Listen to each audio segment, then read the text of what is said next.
Welcome to Terrified Tales, where things are about to get unsettling. Before we dive deeper into the darkness, make sure to like and subscribe. Let us know where you're listening from and what time it is. Are you brave enough to be here at night? Now, relax and let the fear take hold. Story 1. The sun was beginning to rise, its pale light creeping over the jagged horizon of Colorado's San Juan Mountains. The wind was cold, carrying the smell of pine and damp earth, while the crisp air held a tension that seemed almost palpable. Lucas stood at the foot of the mountain, a peak that shouldn't exist, or at least one that no modern map acknowledged. His fingers tightened around the leather straps of his pack as he surveyed the land before him. His team, 3 others, gathered around him, their faces lit with a mix of excitement and uncertainty. "This is it," Lucas said, voice hoarse, though the rest of them seemed too caught up in their own thoughts to respond. His gaze lingered on the peak before him, the shape of it disturbing in its stark, asymmetrical form. The mountain felt older than it should, its slopes weathered and worn, yet imposing, a hulking shadow cast across the landscape, as if it carried a secret too dark to share. Lena, the youngest of the group, adjusted her harness, her eyes scanning the fog rolling across the trees below. "Are we sure about this? I mean, this place wasn't even on the GPS." "I've been studying the old journals," Lucas replied, glancing at the others. "It's not on the modern maps, but it's on the old ones. This peak, this place, it's known. It has a history, and we're going to be the ones to uncover it." They had all heard the rumors, the strange tales passed down by the old-timers. Some said the peak was cursed, others that it was a gateway to another world. Lucas had dismissed them all. He had read the journals, seen the markings on the maps. The summit was real, and it was calling to them. Despite his confidence, a lingering feeling of doubt gnawed at his insides. It wasn't rational, he knew, it wasn't even logical. But the deeper he studied the lore, the more he couldn't ignore the pull of the vanishing peak. The group was ready, each of them more than capable for the climb. Lucas had carefully selected these people. Lena, the expert climber with an unmatched stamina. Nate, the photographer and geologist. And Maria, the intuitive and methodical researcher. Together, they had taken on mountains before, conquering known peaks. But this one was different. "Are we sure it's even safe?" Maria asked, pulling a map from her bag, as if hoping that another glance at it would somehow reassure her. Lucas didn't respond immediately. Instead, he stared up at the mist-drenched summit. The fog was beginning to thicken, swirling lazily through the trees, clinging to the rocks and boulders. The temperature seemed to drop suddenly, a chill seeping into the air, though the rest of the group still wore only their usual layers. "We've come this far," Lucas said at last, his voice steady. "We're committed. The climb will be a challenge, but we're ready. Let's go." Without waiting for a response, he started forward, the others falling in line behind him. The ascent was slow, deliberate. The ground was uneven, crisscrossed with exposed roots and jagged rocks. They took careful, measured steps, testing each footfall before moving forward. The trees around them grew denser as they climbed, their trunks twisted and gnarled, their leaves damp with dew. The higher they ascended, the more oppressive the atmosphere became. The fog clung to their skin, seeping into their lungs with every breath. The air tasted like wet stone, thick with the scent of decaying wood and moss. It was as if the world around them had been frozen in time, trapped under the weight of the mountain's dark secrets. Lena was the first to speak after a stretch of silence. "This place is giving me the creeps. It doesn't feel right." Maria shot her a glance. "You're not the only one." The fog grew denser, swirling around them, obscuring the trail ahead. It was impossible to see more than a few feet in front of them now, and the stillness of the mountain felt unnerving. They couldn't hear the usual sounds of wildlife, the chirping of birds, the rustle of animals moving through the underbrush. It was as though the mountain itself had swallowed every noise. "It's strange," Nate said, his voice tinged with curiosity. "I've been on peaks that were remote, but it feels like the land itself is holding its breath." A ripple of unease passed through the group, but no one said anything more. They pushed forward, each of them now focused solely on the climb. The effort needed to keep their footing as the fog began to deepen into a heavy mist. Lucas felt a sudden coldness creeping up his spine, an unsettling sensation he couldn't quite place. Hours passed in near silence. Every now and then, one of the climbers would stop to check the maps or their equipment, but there were no words of encouragement. The mountain had drained them of energy, and the fog seemed to have taken something more, an invisible weight pressing on their shoulders. "Is it just me, or is the map off?" Maria's voice broke the silence, a thread of panic threading through her words. Lucas turned to her, his brow furrowing. "What do you mean?" "I mean..." She paused, eyes flicking to the GPS in her hand.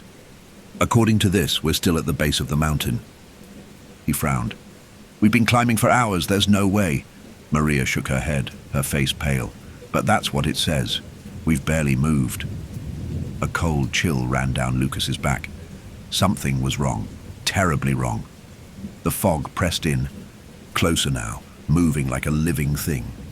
He could feel the ground underfoot shifting, as though the mountain was slowly, subtly changing. Nate shook his head. "It's just the weather. A malfunction, maybe. We're still on the path. We've just got to keep going." Lucas didn't reply, his gaze fixed on the GPS. His thoughts churned with growing dread. The readings weren't right. There was no way. They could still be at the base. They had climbed far enough to be at least halfway up. Yet here they were, frozen in place. "Let's just get to the top," he muttered, though the words sounded hollow even to him. The group pressed on, but the sense of unease had settled like a dark cloud between them. Each step felt like they were walking through thick tar, the air growing heavier with each passing minute.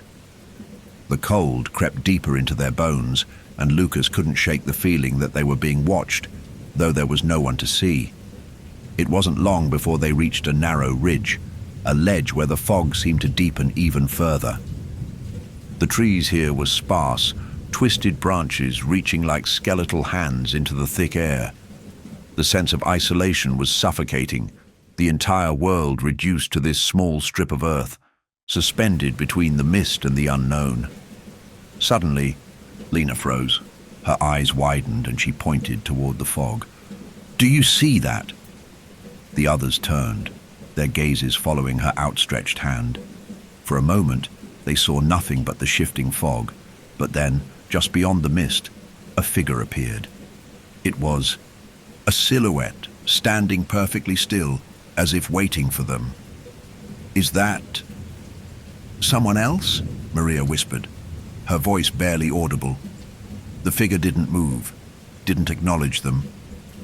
It was tall, slender, but the face remained hidden in the fog. For a moment, it almost seemed like an illusion, a trick of the mist. "Keep moving," Lucas ordered, his voice low and urgent, though his own heart hammered in his chest. The figure, whatever it was, felt wrong, unnatural. They turned away, continuing their climb, but the sense of being watched lingered in the air, like a presence that refused to fade. And as the fog closed in behind them, Lucas couldn't help but feel that they had already crossed some invisible threshold, that something was waiting for them, just beyond the veil of mist. The mountain had never been as empty as it seemed. The fog didn't lift, it only thickened. The further they climbed, the denser the mist became, pressing down on their shoulders, their heads, their very thoughts. It was a sensation that gnawed at the edge of sanity, a slow suffocation of the mind. Each breath seemed heavier than the last, as if the very air around them was thickening, becoming more difficult to draw in. Lucas felt it most acutely. As the lead climber, he had always been the one to steer the group, his mind sharp, focused, rational. But now, as his fingers tightened around the straps of his pack, he felt the first stirrings of something different, something creeping at the edges of his vision, a sense that this place was not merely foreign, but ancient. He could almost hear the mountain itself groaning beneath his feet, whispering secrets that none of them were meant to hear. And then, the silence, the eerie, unnatural quiet, was broken by the sound of Lena's voice, soft but strained. "Lucas," she called, her voice quivering as though she were standing in a dream. "Lucas, are we still on track?" He glanced at her, his gaze flicking from her pale, worried face to the GPS in her hand. The device was flickering, showing coordinates that made no sense. Their position had shifted again, but not in any direction that matched the climb. "Are we still at the base?" Maria's voice, tight with confusion, interrupted the thought. Lucas frowned, his mind swirling with unease. He glanced back at the others, but none of them seemed to have any answers. They were all lost, spinning in place as if tethered to the peak itself, unable to escape. "No," he said, trying to sound more confident than he felt. "We're just off track. The fog's messing with the signal. It'll clear soon, and we'll..." His words were cut off by a low, almost imperceptible groan that came from deep within the mountain, as though it were waking up from a long slumber. Maria looked around, her eyes wide with fear. What was that? Lucas strained his ears, listening, but the sound had faded. The fog continued to press in on them, the air thicker now, almost viscous. It felt alive, as if it could breathe. And then he remembered the old maps, the ones his grandfather had passed down to him. "What's wrong?" Lena asked, noticing the shift in his expression. Lucas reached into his pack, his hands trembling as he pulled out the ancient map.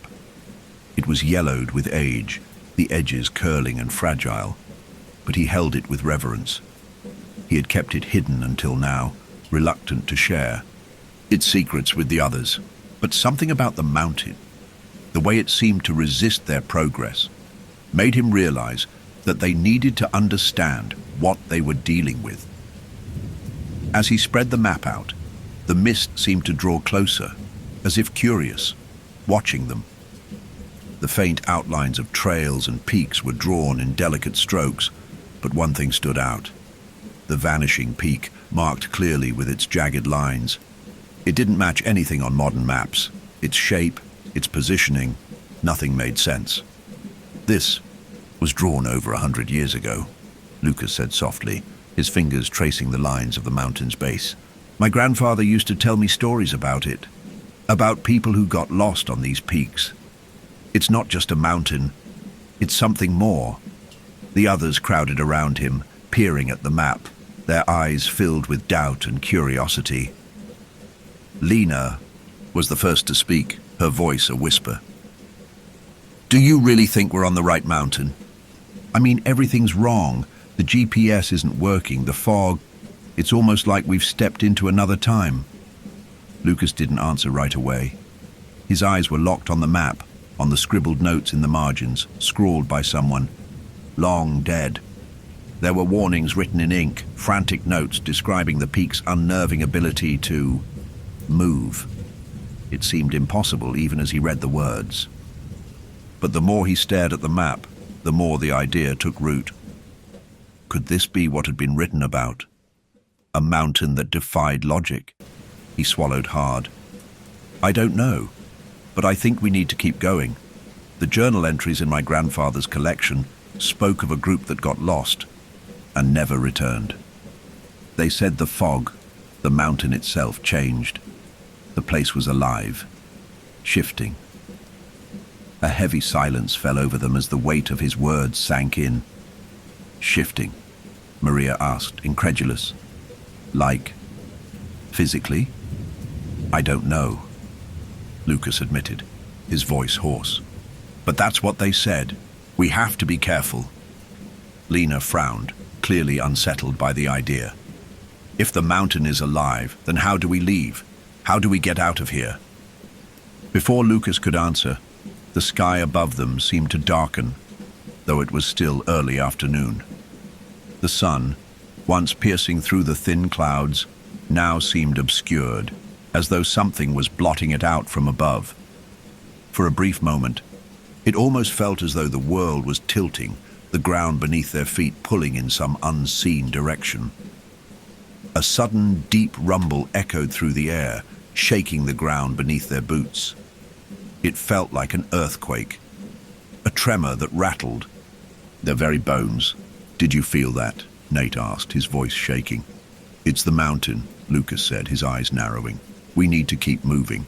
This is exactly what happened in the journal. The ground shifts, people get lost." They all exchanged uneasy glances, the fog swirling around them, now oppressive and suffocating. It was no longer just a weather anomaly. It felt as if the mist had a presence of its own, watching them, waiting for something. Lucas stuffed the map back into his pack and turned toward the others. "We're not turning back," he said more forcefully than he intended. "We'll make it to the top.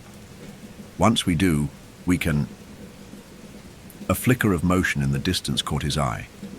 It was just beyond the trees, just beyond the swirling fog. But it was unmistakable, someone or something standing in the mist. Lena's hand shot out, her fingers trembling as she pointed toward it. "Do you see that?" Lucas's heart skipped a beat. There it was again, the figure, standing motionless in the fog, watching them from afar. "It's the same figure from earlier," Maria whispered, her voice shaking. "I'm not imagining it, right?" "No." One said anything for a long moment, their gazes locked on the figure. There was no movement, no sign of life, just an unnatural stillness that felt wrong. "Keep your eyes forward," Lucas said, his voice low and insistent. He forced himself to turn away from the figure, his mind screaming that something wasn't right. "We have to keep going."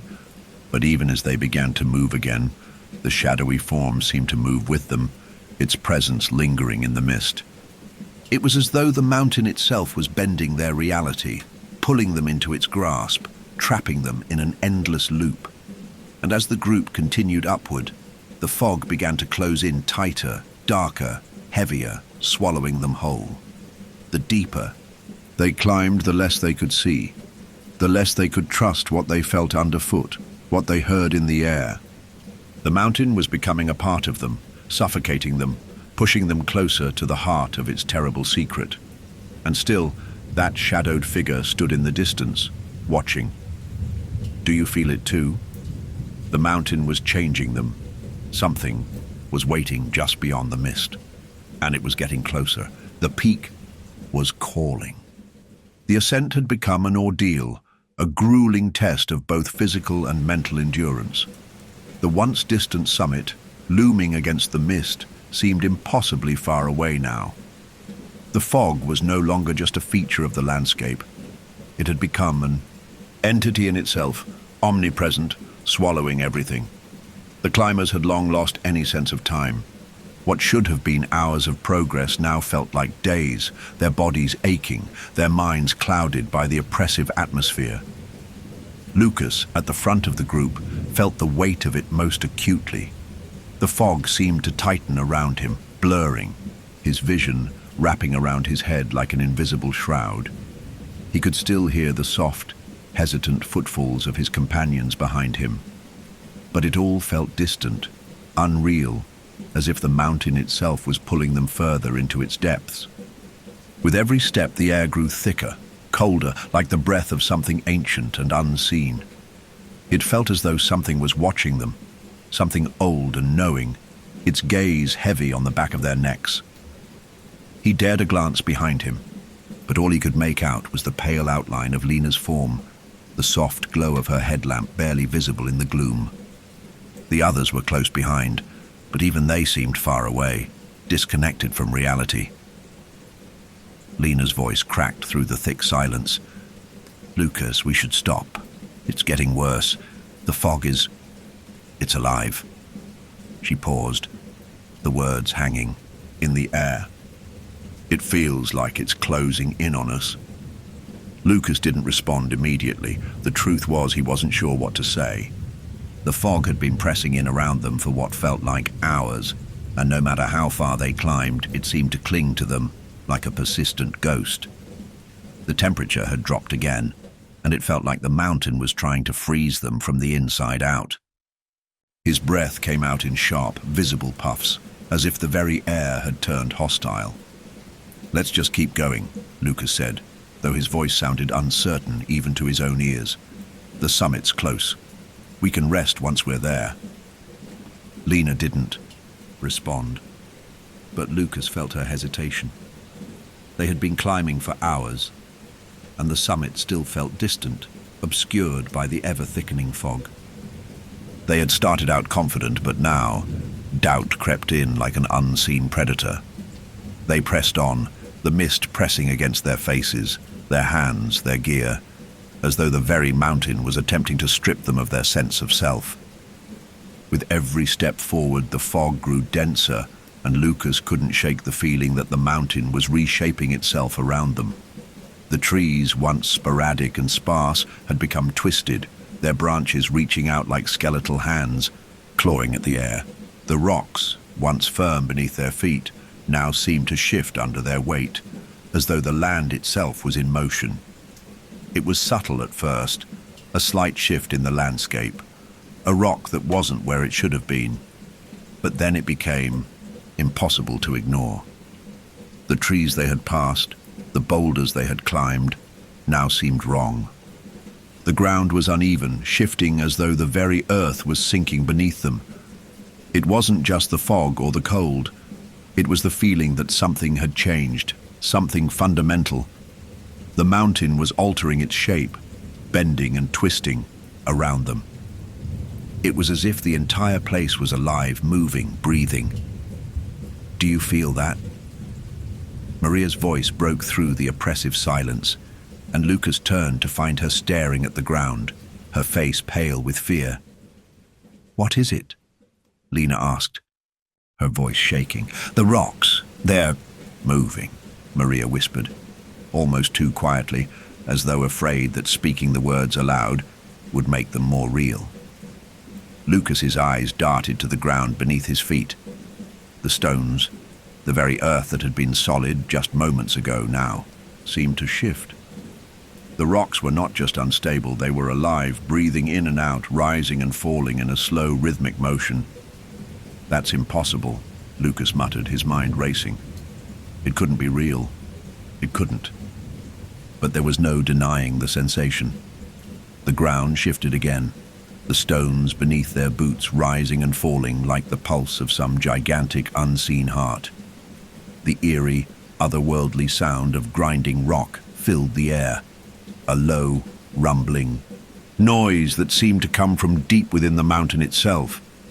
A loud snap echoed through the fog, and Lucas barely had time to react before a rock just a few feet away from him shot upward, slamming into his knee.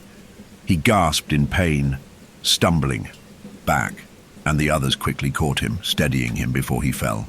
But the pain was sharp and immediate, and his leg buckled under the weight. "We need to turn back," Maria said, panic evident in her voice. Her eyes darted nervously around them, searching for something, anything to hold on to. But the fog was too thick. The mountain had swallowed them whole, and there was no longer a way back. "Turning back isn't an option," Lucas said, gritting his teeth as he tried to regain his balance. He could hear the others arguing, but their voices seemed to come from a great distance, muffled by the fog that had now become so dense it felt like they were moving through liquid. "We need to push forward. If we stop now, if we turn back, we might never leave." The words echoed in his mind like a warning. The idea of never leaving was almost laughable at first, but now, with the fog closing in on them and the mountain shifting, it didn't seem so far-fetched. They had no choice but to continue, but as they climbed, the fog began to change. It wasn't just a mist anymore. It had taken on a weight, a presence, that seemed to press against them from all sides. It clung to their skin, to their clothes, seeping into their lungs, making their heads feel heavy, their thoughts sluggish. It was as though the very air had been drained of life. The fog moved around them like a thick liquid, as though it were alive. It held them in place, sluggishly pushing them towards some unknowable end. Then came the whispers. At first, Lucas thought it was just the wind, but no, it was something else. A murmur at the edges of his hearing, soft but insistent. The others were silent now, too consumed by the strange, disorienting fog to speak. But Lucas couldn't shake the feeling that something was coming closer. "Did you hear that?" Lena's voice trembled as she leaned in toward him. Lucas didn't answer at first. He had heard it too, the whispering, a soft, insistent murmur that didn't come from any of them. It was like a breath on the wind, a voice too far away to make out. He strained his ears, trying to catch any words, any meaning. But it wasn't language. It was just noise, a soft hum that seemed to pulse through the fog itself. "It's nothing," he said, though his own voice didn't sound convincing. He forced himself to take another step. The whispering grew louder, closer, now mixed with soft, muted voices, other voices like echoes trapped in the fog. "Wait for us. You are lost. Come closer." A cold shiver crept down Lucas's spine, and he felt his heart race. The words were uninvited, like a presence closing in on them, but he had no time to process them because the fog, thick and insistent, seemed to push them onward. Then, without warning, there was a sharp crack, a snap of something moving quickly. In the distance, Lucas's heart leapt in his chest as a figure appeared through the mist. It was a person, or it looked like a person. It was standing motionless just ahead of them, half shrouded by the fog, its form indistinct but hauntingly familiar. They couldn't make out its face, only a shadowed outline, tall and gaunt, as if it was waiting. But its presence was undeniable, as if it had been there all along, observing them. "Who's there?" Lena called out, her voice trembling, but the figure didn't respond. It remained still, unmoving. It wasn't a person. It couldn't be. And yet Lucas had the terrifying thought that it was someone they had known, someone who had come before them and never returned.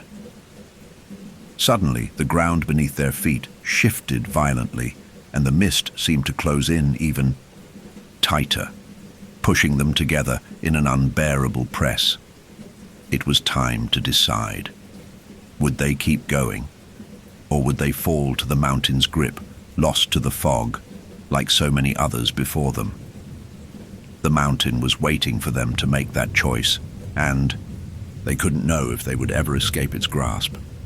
The fog clung to them like a second skin, thicker now, suffocating, pressing in from all sides. Every step forward felt like they were walking through a thick veil of memories, blurry and indistinct, as though they were moving through some dreamscape where nothing was truly real.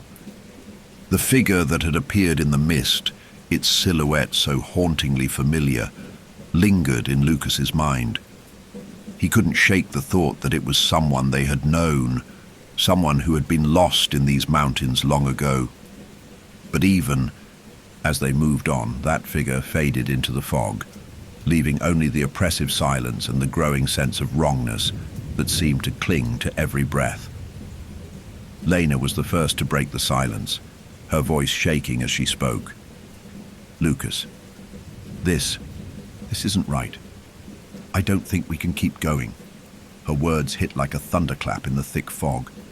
The weight of her doubt was contagious, seeping into the air around them, infecting their thoughts. Maria and Nate had fallen silent, their faces pale and tired. There was no sense of time anymore. The world outside the fog felt distant, disconnected, as if they had slipped into another reality altogether. Lucas turned to face them, his own heart hammering in his chest. "We don't have a choice," he said, his voice more forceful than He intended, though even to him, it sounded hollow. He wasn't sure whether he was trying to convince them or himself. If we stop now, we might never leave. There was a long pause. No one spoke, but the look in their eyes said everything. They were all scared. They could feel it, that suffocating weight pressing in from all directions, and deep down, they all knew that something was wrong. Not just with the mountain, but with them. "Look at the GPS," Maria said suddenly, her voice quiet but insistent. "It's not moving." Lucas didn't immediately respond. He glanced down at the device in her hands. She was right. The screen had frozen. The map, no longer tracking their position. It just showed the same spot, a small blinking dot, with no movement, no change. "It's a malfunction," Lucas said, though his voice lacked conviction. He knew better. The mountain was playing tricks on them. "It'll start working again once we get higher." But deep down, a knot twisted in his stomach. The more they climbed, the more disoriented they became. The trail, which should have been clear, now seemed to loop back on itself. The rocks and trees, eerily familiar, yet always just out of reach. The fog pressed in on them, filling their lungs, with an unnatural coldness thickening with every step. What if it's not a malfunction? Maria's voice was barely a whisper now, her hand trembling as she held out the GPS. "What if we're stuck in some kind of loop?" Lucas didn't answer. His gaze flickered to the others, their faces haunted, their exhaustion clear. He could see it too. The way the trees repeated themselves, the same crooked branches appearing again and again. The way the rocks shifted almost imperceptibly, as if the mountain was reshaping itself. He could feel it too, the sensation of moving in circles, of walking without getting anywhere.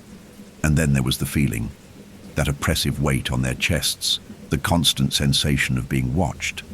It was as though the mountain was alive, aware of their every move, tracking them with an intelligence that they couldn't begin to comprehend. But there was no time to dwell on it. Not now. They needed to keep moving. Let's just keep going," Lucas said, though it came out more like a plea than a command. They trudged forward, their steps slow, measured, as if they were wading through deep water. The fog had become so thick that it was impossible to see. More than a few feet in front of them, the sounds of their footsteps, once clear and distinct, now felt muffled, swallowed by the eerie stillness of the mountain. There were no birds, no rustling animals, just the sound of their breath and the soft crunch of their boots on the rocky terrain. "I don't like this," Nate said suddenly, his voice trembling. "We've been climbing for hours. The trail's supposed to go north. But we're not going anywhere." The words hung in the air, heavy and true. The GPS was still frozen, showing nothing but the same location. And as Lucas checked it again, his stomach sank further. It was impossible. It was as if they had never moved from the base of the mountain. The fog pressed harder now, almost suffocating, like it was a physical force. Lucas could barely see the others, their forms faint outlines through the thick mist. He could feel it too. The overwhelming sensation that the mountain was bending them, pulling them deeper, trapping them within its confines. "We need to get out of here," Lena said, her voice thin and strained. "We need to go back. Now." Lucas felt the knot in his stomach tighten. The doubt was there, heavy and thick like a lead weight. But there was something else, something deeper, something primal, that told him they couldn't turn back. The mountain wouldn't allow it. "We can't go back," Lucas said quietly, almost to himself. "The peak, it won't let us." His voice faltered at the last words, the truth settling in like a bitter stone in his chest. The feeling of being trapped was unmistakable. The mountain was closing in on them, its fog twisting and shifting.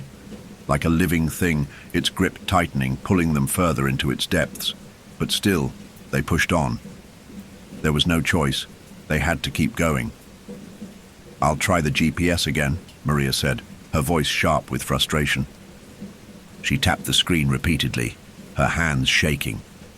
After a long moment, she cursed under her breath. "It's still not responding." Lucas forced himself to focus, to push the panic that threatened to rise in his chest aside. "Let's just get to the top," he said again, though this time the words felt hollow. "Once we reach the summit, we'll be able to see the way down. Everything will clear up." But even as he said it, a cold, sinking feeling settled in his gut. He didn't believe it. The summit was nowhere in sight, and the further they climbed, the more disorienting everything became. The path, if there was even a path, seemed to shift and change with every step, as if the mountain itself was mocking them, trapping them in an endless cycle. "Do you hear that?" Nate asked suddenly, his voice low, strained. He stopped, his eyes scanning the fog. Lucas froze, his heart thudding in his chest. He had heard it too, the faintest sound, a whisper, carried on the wind. It was too soft to make out, but it was there, words unrecognizable, murmuring from the fog. Lena took a step closer to Lucas, her eyes wide with fear. "What is that?" The sound grew louder, more distinct. It was a hum, soft at first, but rising in pitch like voices rising from the depths of the mountain itself. It was as if the very air around them was alive, carrying the whispers of long-forgotten voices, trapped in the fog. The whispers seemed to coil around them, twisting in and out of their hearing, making it impossible to tell if they were real or just a figment of their fear. "Come closer," the whispers seemed to say. Lucas's breath caught in his throat. It wasn't just a whisper, it was a call. He turned quickly, scanning the mist around them. "We need to keep moving. Don't listen to it," he said, his voice sharp, but it was too late. The whispers were growing louder, more insistent, like a chorus of voices beckoning them forward. "Come closer, come closer." It wasn't just the fog, it wasn't just the mountain. The voices were drawing them in. They had crossed a line, and now the mountain was claiming them. Slowly, steadily, like a predator circling its prey. The whispers were almost deafening now, filling their ears, pushing against their thoughts. And the worst part, the terrifying part, was that Lucas could almost hear his own name, whispered, softly between the others, calling him toward the fog. "Lucas?" It was Lena's voice, trembling, as if she too could hear it now. "Lucas, it's calling us." The whispers were all around them, and the fog was closing in faster than they could move. The path beneath their feet seemed to distort, warping, pulling them off course. The mountain was alive, and they were nothing more than ants in its grasp. "Come." Closer more, there was no choice now, the fog had them. The whispering reached a fever pitch, a cacophony of voices clawing at Lucas's mind. It wasn't just the air around them anymore, it was inside their heads, weaving between thoughts, slipping through cracks in their consciousness, pulling them deeper into the mountain's grip. The fog was pressing in, thick and suffocating, until it seemed that the very landscape had turned into a dream, one that they couldn't escape. "Lucas, we need to stop," Lena said, her voice barely audible over the growing hum. She was trembling, her face pale, eyes wide with fear. This isn't real. We're not going to make it." But her words fell on deaf ears. Lucas had stopped listening, or perhaps there was nothing left to hear but the relentless whispering. He felt like he was floating, his body moving on instinct alone, each step a fragile connection between reality and the madness around them. The fog seemed to be feeding off their fear, growing thicker, heavier with every passing second. They had no choice. They couldn't go back. The mountain would never let them. "Keep moving," Lucas murmured, though he barely recognized his own voice, hollow and distant. He forced himself to focus, eyes darting ahead, searching for some sign of the summit, or perhaps even a way out. but there was nothing but the endless, swirling mist. It wasn't long before they stumbled upon it, something that wasn't supposed to be there, something that shouldn't have existed. At first, it appeared as nothing more than a collection of indistinct shapes, barely visible through the fog. But as they drew closer, the outlines of tents and equipment began to materialize, familiar in their shape, but out of place. It was a camp that had been abandoned for decades. "Is this?" Maria's voice trailed off, her words hanging in the air, full of disbelief. But Lucas knew, even before she finished the question. He felt it in his bones, an instinctual recognition of something ancient, something wrong. The camp was old, the tents sagging with age, their canvas faded and torn by time. The fire pit was cold, the ashes long gone, replaced by the thick dust that covered everything. There was no sign of life here, no animals, no movement, only the heavy silence that hung over the place like a curse. "How?" Lena whispered, taking a step back. Her eyes scanned the camp, but the same disbelief was written across her face. "How is this even possible? We've been climbing for hours and this looks like it hasn't been touched in decades." Maria knelt beside one of the tents, brushing her fingers lightly across the fabric. It crumbled beneath her touch, the canvas fragile as parchment. It's not right. There's no way we're this high up yet. This shouldn't be here. This place shouldn't exist."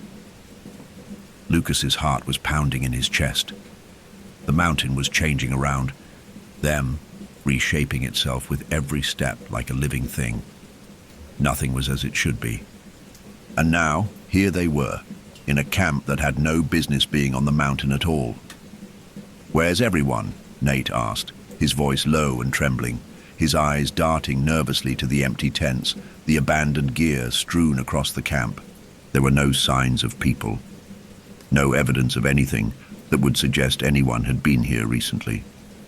The air around them was thick with dust and the musty scent of old wood and decaying fabric. A cold shiver ran down Lucas's spine. His fingers brushed against the edge of a weathered map tucked into one of the tent flaps. He pulled it out, feeling a sudden, inexplicable compulsion. The paper was brittle, yellowed with age, but there, on the faded map, was the vanishing peak, marked with ink that had long since faded, the contours of the mountain appearing strangely familiar. Lucas's voice faltered as he looked at the map, his hands trembling. This is the same place, but it couldn't be. They had just come from the foot of the mountain, where they'd seen the peak rise before them, looming impossibly close. The fog had obscured everything. Now it seemed to play tricks on their minds. Had they really been climbing for hours? Or had they slipped into something else? The mountain was warping, twisting reality, folding time itself into a cruel, distorted version of its true self. "Something's wrong," Lena muttered, her voice breaking through his spiraling thoughts. She was staring at something else now. Something in the center of the camp. A small, tattered journal, its pages sticking out from under a pile of abandoned gear. "Wait," Maria said, her eyes narrowing. She stepped forward and crouched beside the journal, gingerly picking it up as if it might disintegrate at her touch. She flipped through it slowly, her lips moving as she read the faded, uneven handwriting.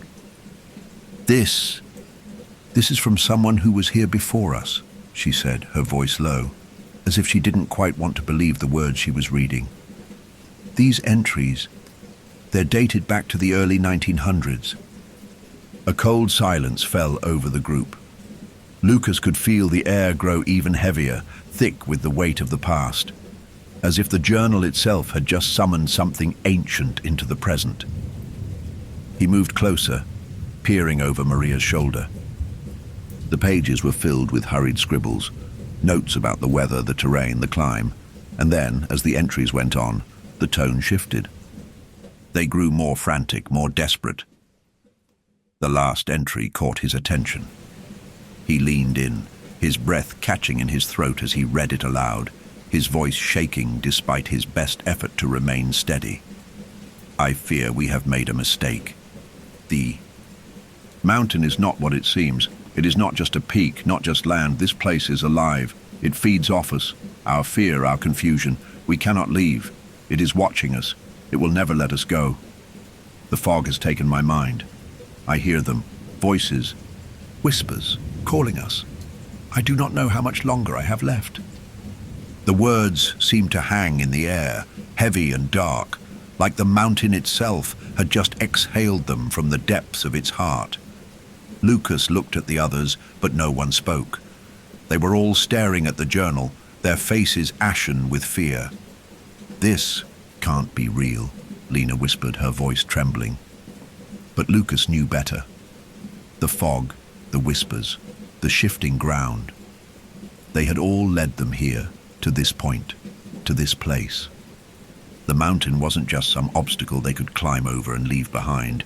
It was something else entirely, something that had claimed others before them. And now, it was claiming them. Nate turned away from the group, his eyes wide with panic. "We need to leave now." But as soon as he turned, his face went pale. Lucas followed his gaze and froze. There, standing at the edge of the camp, were figures, just barely visible through the fog. They were standing completely still, like statues, their forms indistinct in the shifting mist. Who are they?" Maria asked, her voice barely audible, her hands shaking as she clutched the journal tightly. The figures didn't move. They just stood there, watching, and that was when Lucas realized it. These weren't people. Not really. They were something else, something trapped in the fog, in the mountain. Lost souls, perhaps, from a time long forgotten. Figures from the past, doomed to stand still in the fog, never moving, never speaking. Their faces, if they even had them, were obscured by the mist. The mountain had claimed them, just like it was claiming them now. The air grew colder, and a deep sense of dread settled over them like a blanket. The fog thickened, pressing in tighter, suffocating them in its embrace. The figures remained unmoving, silent, but their presence was undeniable. Lucas knew then that they couldn't escape, not unless they understood what had happened here, what had taken place all those years ago. The answers were buried in the journals, in the history of this forsaken place. But that would mean confronting whatever was waiting for them on the other side of the mountain. Confronting the truth of what the fog was and what it demanded. They couldn't stay here, but they couldn't leave either. The mountain had them, and they were beginning to understand just how deep the trap went. The air was thick, so dense that Lucas could hardly draw a full breath. His heart hammered in his chest, but the sound of it was swallowed by the oppressive quiet that surrounded him. The figures in the fog, those haunting, twisted shadows, moved. Closer, their forms elongating and flickering like mirages, their motions deliberate and slow, almost ceremonial. It was as if the fog itself was feeding off their fear, bending and warping around their bodies, drawing them further into the mountain's clutches. The ground trembled again, only this time it wasn't the subtle shift that had occurred earlier. It was far more violent, the earth groaning beneath their feet as though it was waking up, awakening after a long slumber. The trees around them groaned, their branches creaking as if they were part of some ancient mechanism straining against the weight of the air. "Leave." The whisper rang out again, louder this time, sharper, a command that echoed from every corner of the fog. It wasn't just a voice. It wasn't just a whisper. It was a presence, a force so ancient that it could no longer be distinguished from the mountain itself. The sound reverberated through Lucas's bones, setting every nerve on edge. The ground beneath him quaked, and he stumbled forward, his vision blurring. Every step felt heavier than the last, as though the very earth was pressing down on him. "We can't leave." Maria's voice was barely a whisper. She sounded detached, lost, as though she were no longer fully tethered to reality. Her eyes were wide, her pupils dilated, reflecting the shifting shadows that surrounded them. Her breath came in shallow gasps, her body trembling as she looked around, her hands clawing at the air, like a drowning person trying to find something solid. "You never left," the whisper said again, as though it had been waiting for the right moment to reveal the truth. And suddenly, the realization hit Lucas like a fist to the gut. The camp, the fog, the whispers, they weren't simply tricks of the mountain's terrain. They weren't the product of fear or hallucinations. They were something far worse.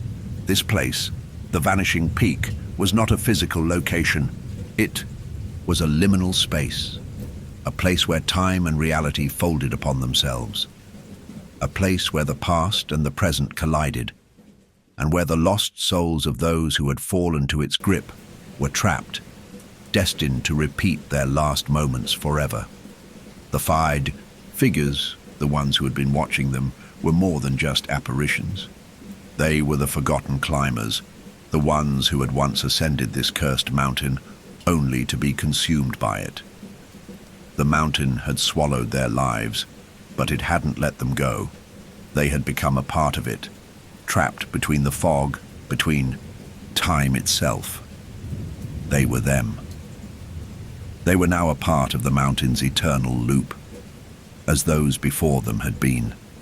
And soon, they too would fade into the fog, lost to the same fate. But there was no time to dwell on this revelation. The figures were closing in, their movements growing more fluid, more defined. Their eyes were blank, hollow, like the eyes of those who had been lost long ago. They had no expression, no emotion, only an unrelenting drive to claim the souls of those who ventured too close. "Where are we going?" Lena's voice cut through the thickening air, her tone more desperate now, a thread of hysteria creeping in. She looked wildly around, but there was no sign of escape.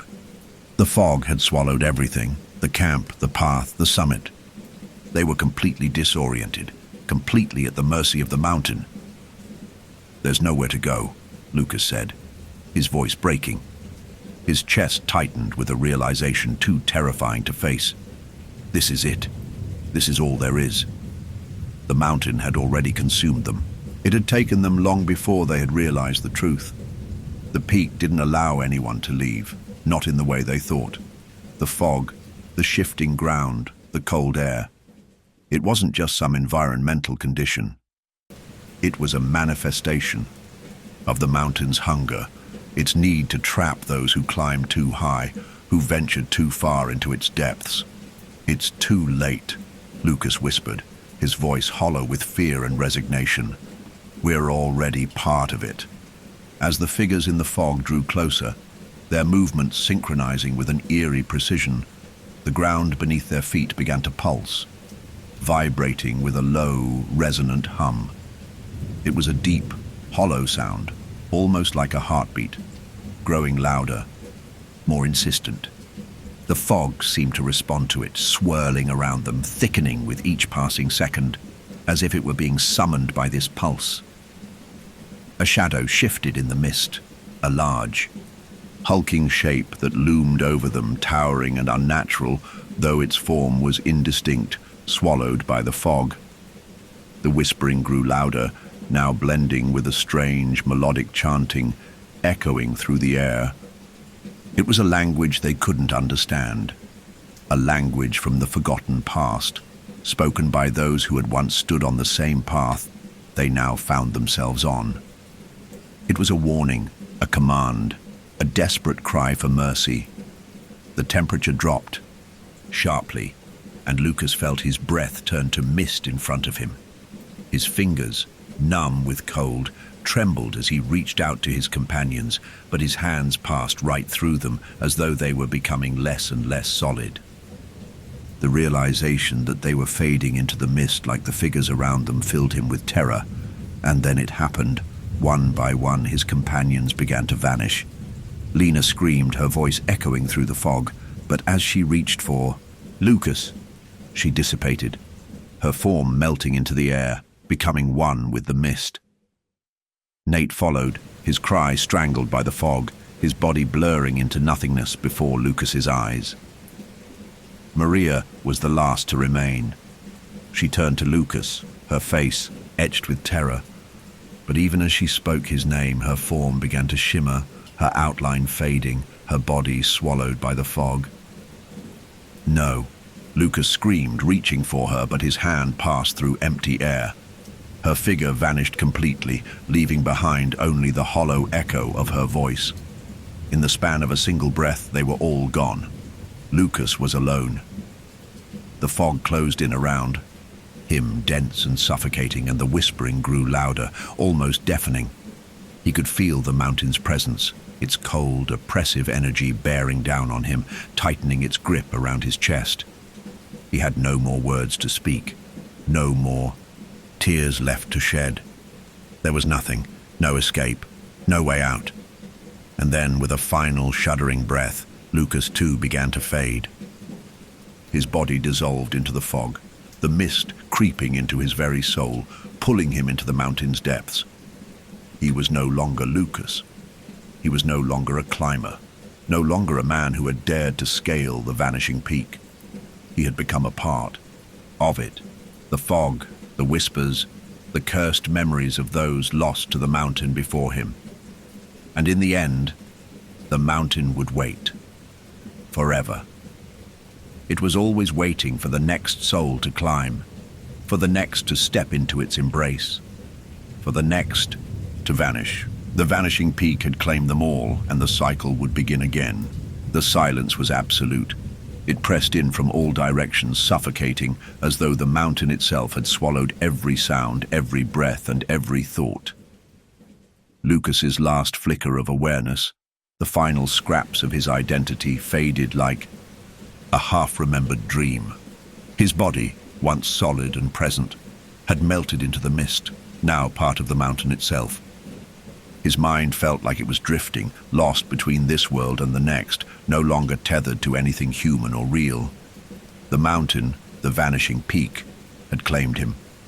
Not as a person, not as a climber, but as an echo. The fog wrapped around him, cold and unfeeling, drawing him deeper into its hold. It was the mountain's nature to take, to consume, to erase. Those who dared to climb it became part of its twisted history, forever ensnared in its timeless embrace. There was no escape. There never had been. And yet, in that moment, as Lucas's last thought dissolved, something shifted. A faint flicker of light broke through the dense fog. It was a subtle movement, almost imperceptible, like the first hesitant rays of dawn pushing against the black of night. The mist around him began to swirl, gently at first, then more violently, as if something deep within the earth was stirring. The air grew colder, the pulse of the mountain's heartbeat growing stronger, vibrating through the mist like a warning, and then, with an explosive force, the fog parted. The world around Lucas was no longer the disorienting, weightless sea of white. The mountain's grip on him loosened, just for a moment. He blinked, and the world around him began to come into focus.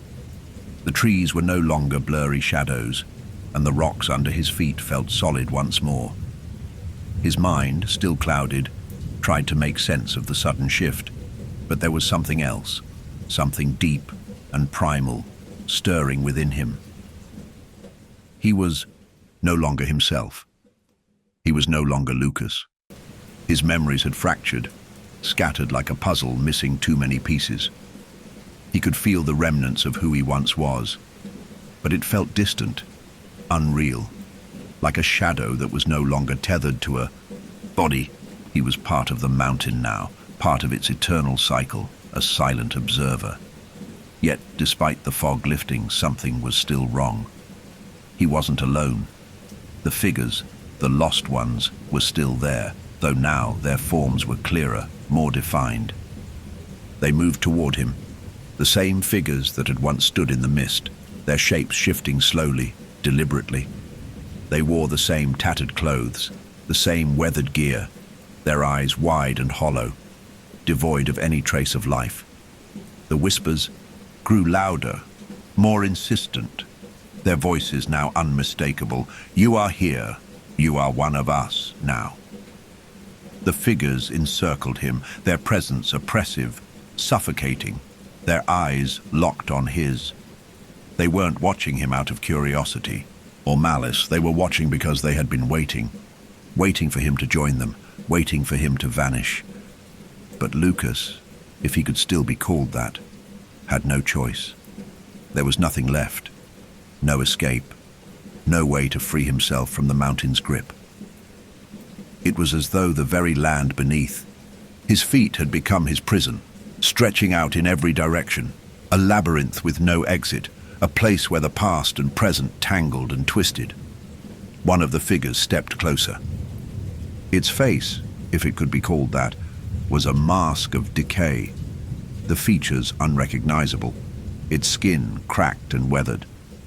But it was more than just its appearance that terrified Lucas. It was the familiarity. He knew this figure. It was him. Or it had been him. The mountain had taken its toll, erasing all that had once been. "You came for the peak," the figure whispered, its voice raspy, like wind through dead leaves. "You climbed, but you never left. We never leave." The words were like a cold slap.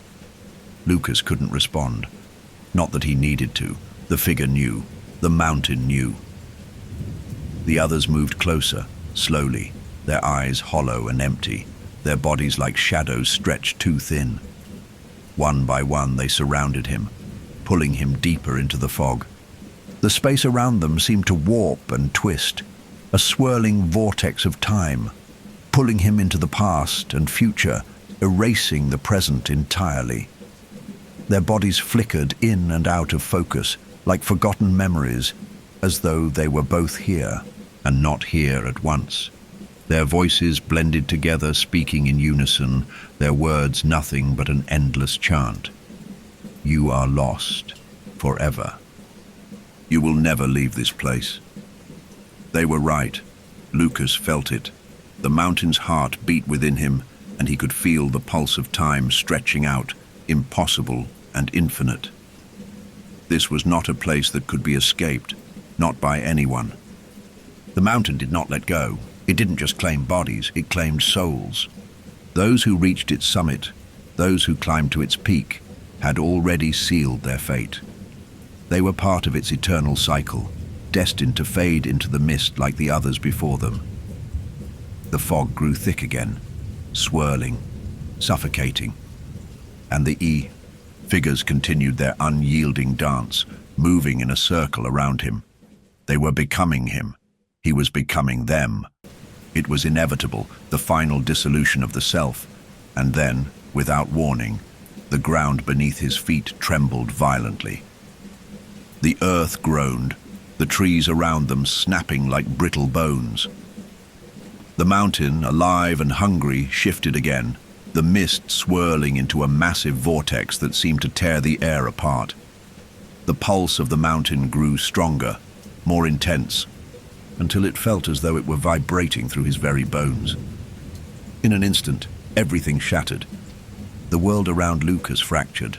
Time, space, reality itself seemed to break into pieces.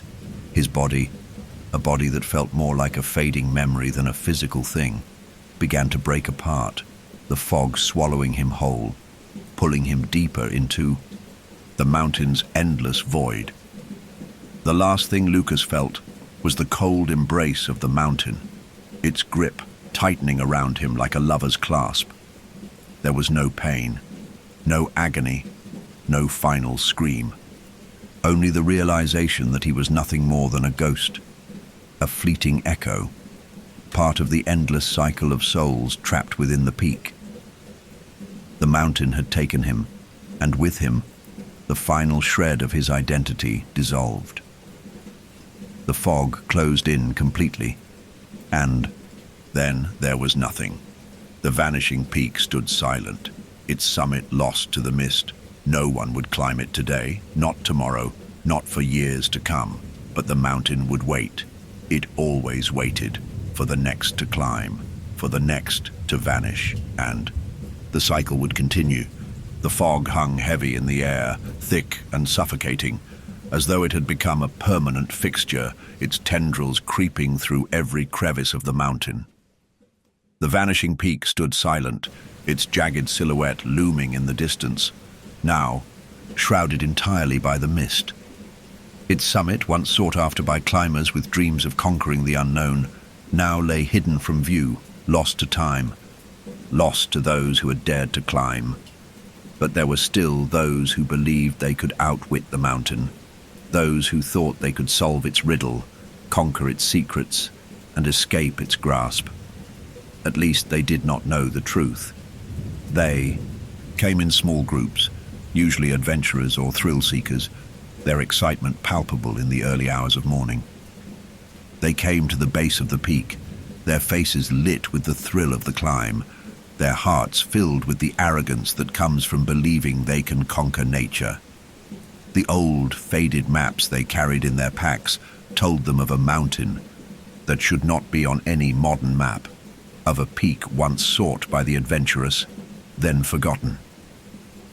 They believed that they could be the ones to discover its secrets, to bring it back to the world's knowledge, to make their names immortal. They would not be the last. A new group arrived at the foot of the mountain, their voices rising above the whispering wind. Their faces were eager, their eyes burning with the anticipation of what lay ahead. It had been weeks since they had gathered the courage to attempt the climb. They had heard the rumors, the chilling stories whispered in mountain towns, the strange disappearances, the warnings in old journals, but the allure of the unknown was far too strong to resist. "Are we ready for this?" asked Sarah, the youngest of the group. She adjusted her pack nervously, glancing up at the mist-shrouded peak, her eyes wide with a mixture of excitement and fear. Jason, the leader of the group, smiled confidently, though there was a hint of uncertainty in his eyes. He had done his research, read the old maps, and listened to the stories. This was the challenge he had been waiting for. "We've prepared for everything," he said, his voice firm, though his hands trembled slightly as they gripped the straps of his backpack. "We'll summit, we'll document it, and we'll leave. Simple." "Simple," echoed another of the climbers, Mike, a man with a broad frame and a gruff exterior. "Sure, until we hit the fog. Then we turn back," Sarah said quickly, though there was a trace of doubt in her voice. Jason glanced at her, his confidence unwavering. "We won't hit the fog, I'm sure of it. We'll make it to the summit. All we have to do is keep moving." They began their ascent, their boots crunching against the gravel, their breathing steady, though the air felt unnaturally heavy. The first hour was nothing remarkable. The mountain was beautiful, the sky clear, and the climb challenging but not impossible. They could see the winding trail snaking up the side of the peak, the distant cliffs, the craggy outcrops that marked the path. But then the fog began to creep in. At first it was subtle, a faint mist that brushed against the rocks, a cool breath from the mountain's depths. It didn't seem so threatening, so ominous. But as they climbed higher, the mist thickened.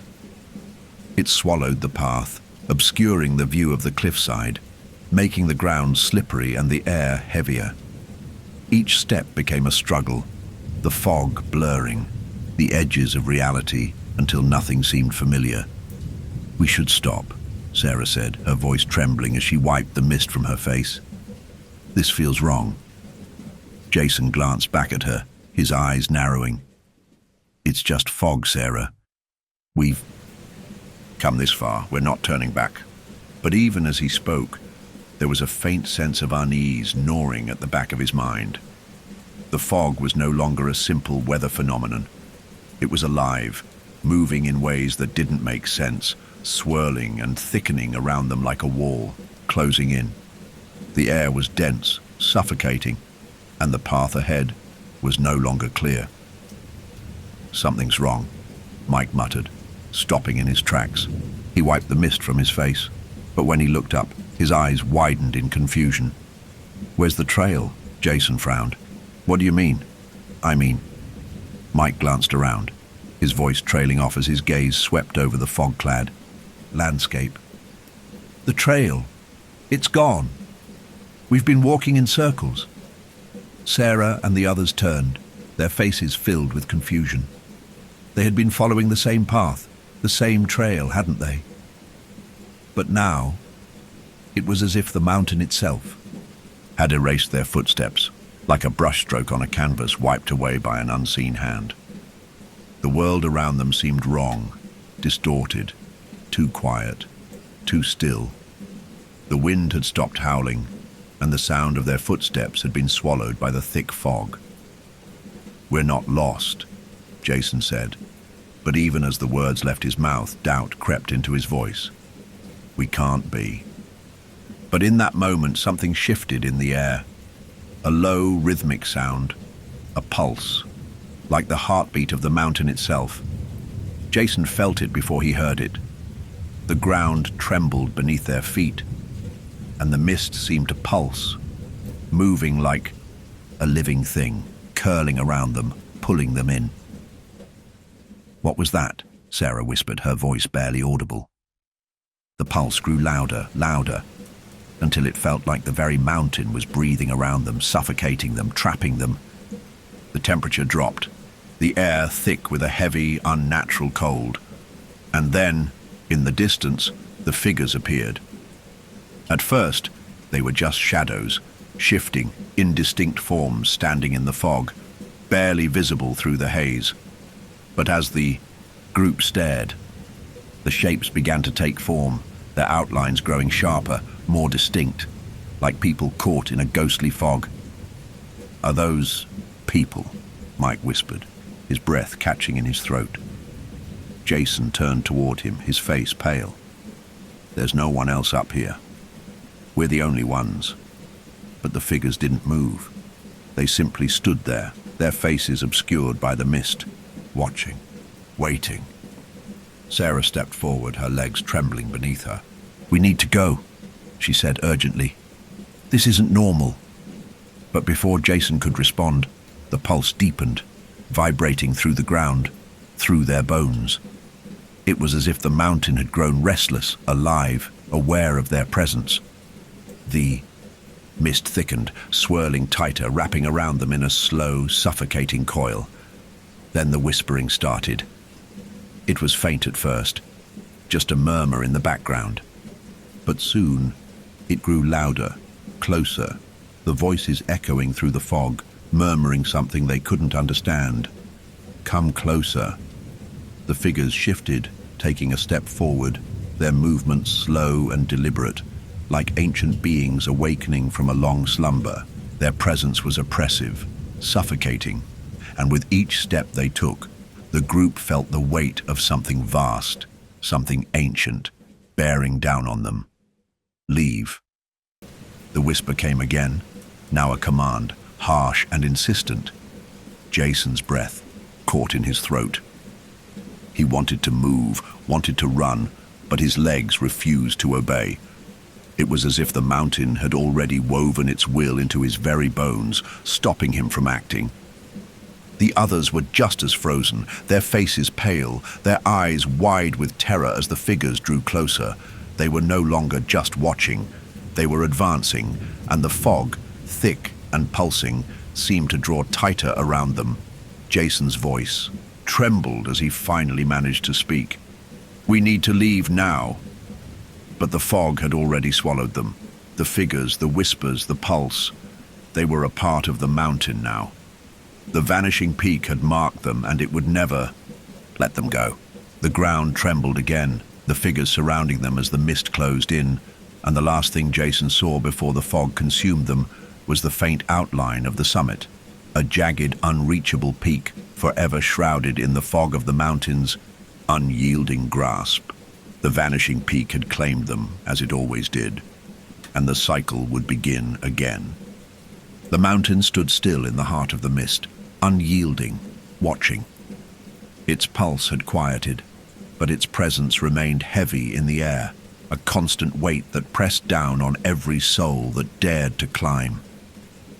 The fog, like a living thing, swirled around the peak and the valley below, never lifting, never clearing. It was a permanent fixture of the vanishing peak, a reminder to those who ventured too far, those who ignored the warnings, that there was no escaping it. And yet time moved forward, oblivious to the eternal cycle of those who were lost. Another group had arrived, but this time it was different. They came with caution, their steps measured, their minds clouded by the stories of those who had gone before them. Unlike the eager adventurers who had come with bravado, this group was seasoned, veterans of countless climbs in other parts of the world. They had prepared themselves for every eventuality. They had done their research. They had read the accounts, heard the legends, and studied the old maps. They were ready to face the mountain's secrets head-on, or so they thought. Jenna, the leader of this group, was the first to speak as they arrived at the base of the vanishing peak, a mixture of curiosity and wariness in her eyes. "We're not like the others. We know what this place can do." Her voice was steady, commanding, though there was a slight edge to it. The rumors of the vanishing peak had spread, whispered among mountaineers for decades. Stories of disappearances, of climbers who'd lost their way and never returned. They'd seen the maps, studied the ancient journals. The truth of it was undeniable. Something was wrong here. "I've studied the old texts," Jenna continued, pacing slightly as her team assembled their gear. "Whatever happens, we make sure we don't fall into the same traps. We're not going to let it claim us." Her words hung in the air as if the mountain itself were listening, aware of their presence.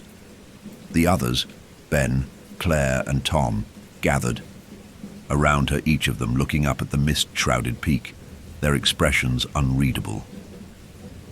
Ben, the youngest of the group, adjusted his pack nervously. "You think it's really cursed, though? I mean, there's no proof of anything supernatural, right?"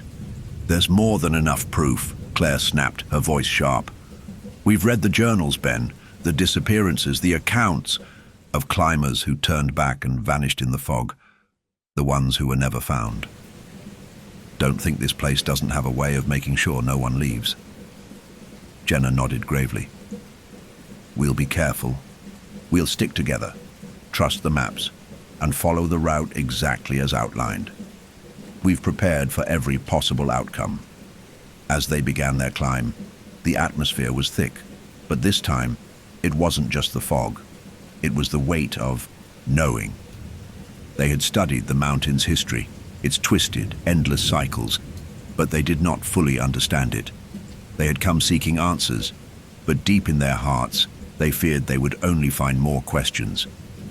The fog was never ending, a blanket that covered everything, filling every space, wrapping itself around their minds like a noose. For the first few hours, everything seemed normal. They made steady progress, their steps careful but confident. They were moving quickly, sticking to the route, navigating the rocky outcrops with practiced ease. Yet, despite their careful planning, an oppressive feeling began to settle over them, like something ancient and watching was close, but just out of sight. The air was cold, unnaturally so, and the path underfoot seemed to shift, as if the mountain itself was subtly altering the terrain. Each step forward felt like it was leading them deeper into the unknown, deeper into something that defied reason. Tom, who had been quiet up until then, muttered something under his breath. "It's like it's alive." Jenna shot him a look. "Don't start. We knew it would feel off. Just keep moving." But it wasn't just the cold or the strange feeling in the air. The fog was growing denser with each passing minute, swirling around them, closing in tighter. They were still on the trail, at least they thought they were, but it was becoming harder to see. The path, once clear, had become a twisted labyrinth, the rocks and trees indistinguishable in the thickening mist. "We need to stop," Claire said, her voice trembling slightly. She pulled out her GPS, but when she looked at the screen, her face drained of color. "It's not showing us anything. We've been here before, I'm sure of it." "Not possible," Ben said, stepping up beside her. "We've barely been climbing for a few hours. We can't be lost yet."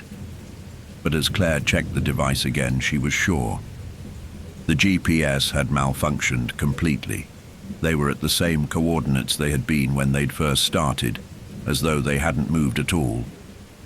Jenna's eyes narrowed, and a chill ran down her spine. This wasn't possible. "Everyone, stop," she commanded, her voice firm, though there was an edge of panic hidden beneath the surface. "Let's just think this through.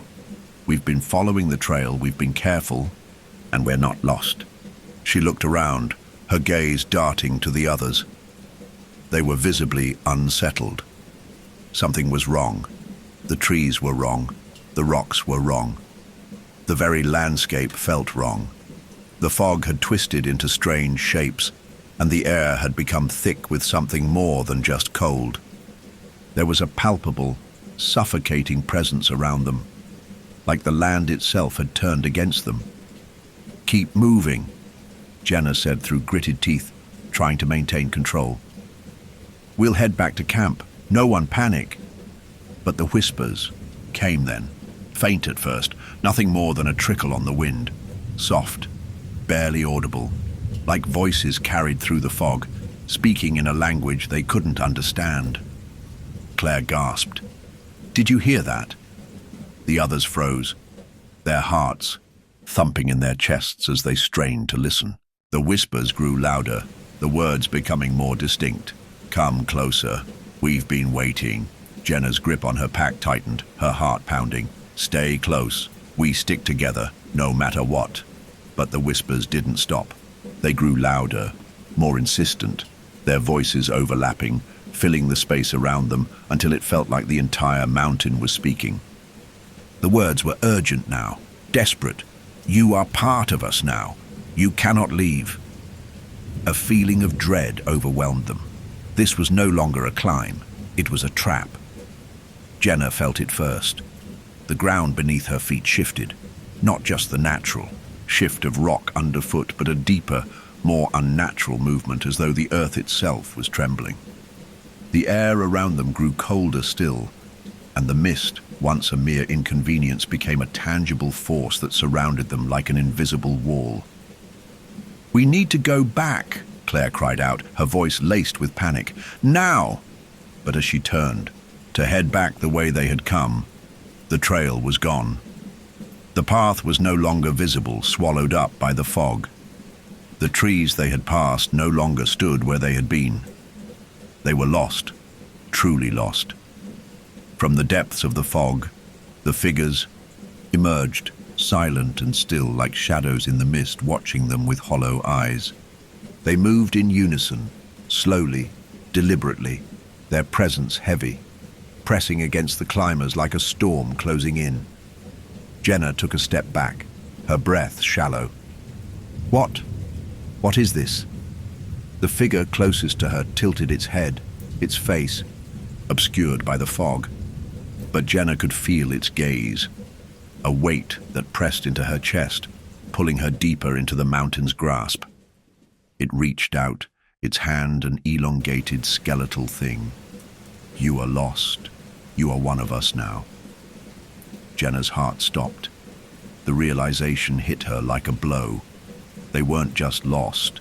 They weren't just trapped in the fog. They were becoming part of it. The mountain had already claimed them, and now they too would become part of the endless cycle. The lost souls trapped in the vanishing peak's unyielding grasp. Claire screamed, but the sound was swallowed by the fog. The figures moved closer, and the world around them blurred, becoming a swirling vortex of light, shadow, and cold. There was no escape. The fog closed in completely, and the whispers returned. And just like that, another group had become lost to the mountain. The vanishing peak waited, silent and unfeeling, as it always did. Its pulse quieted, but it never truly stopped. It would wait for the next climbers, the next souls brave or foolish enough to try and conquer it, and they too would vanish. The vanishing peak stood alone, a quiet sentinel in the midst of the impenetrable fog. The summit, once an inviting challenge for adventurers, now remained obscured by the thick veil of mist that had claimed so many before. Time had no meaning. Here, hours bled into days, and days became indistinguishable from the endless fog that pressed against everything, suffocating any hope of escape. Another day had passed, or had it? The climbers who had arrived so full of anticipation, so determined to conquer the peak, were now nothing more than whispers in the mist, their names fading into the mountain's cruel history. They had been swallowed whole by the fog, just like the others before them. Their bodies no longer walked the earth. Their voices no longer echoed in the valley. They had vanished, consumed by the mountain, their fates sealed, their stories added to the long, silent list of those who had met the same end. And yet, the fog remained, persistent, unyielding. Jenna, Claire, Ben and Tom were lost now, their footprints erased by the fog that moved like a living thing, sweeping over everything in its path. The mountain had claimed them, just as it had done to so many others before them. But they didn't know the truth. They didn't know that they had already been claimed long before they arrived. The mountain, alive in its silence, had waited patiently for them, drawing them into its heart like moths to a flame.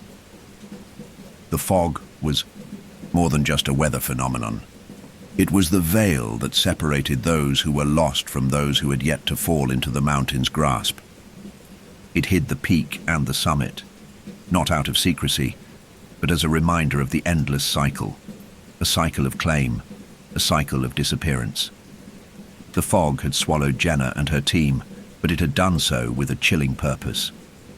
They were not the first, and they would not be the last, but there were more, always more. At the foot of the vanishing peak, another group of climbers arrived. They were different from the others, veterans of many climbs, experienced and cautious, yet there was still the same glint of determination in their eyes. They had read the warnings. They had seen the old maps, heard the whispers of those who had come before them.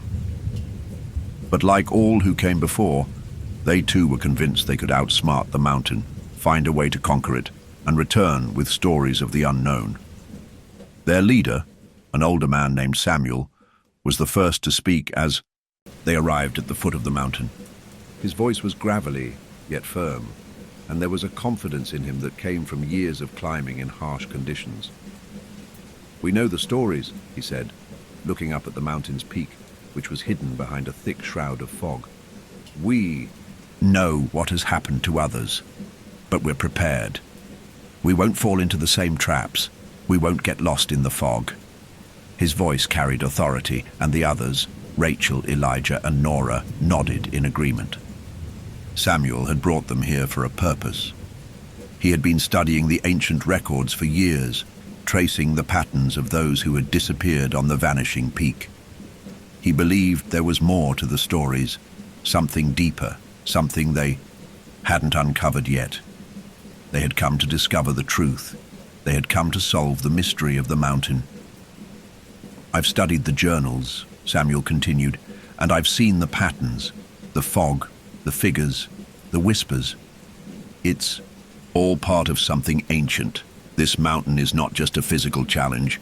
It is something more. We're going to find out what." Rachel, younger than the others, but no less determined, spoke up, her voice tinged with excitement. "We're the ones who will break the cycle, right? We're not going to become like those others, lost in the fog." Samuel turned to her, his face grave. "If we can't solve this mystery, if we don't understand the true nature of the mountain, then we're no better than the ones who've come before us."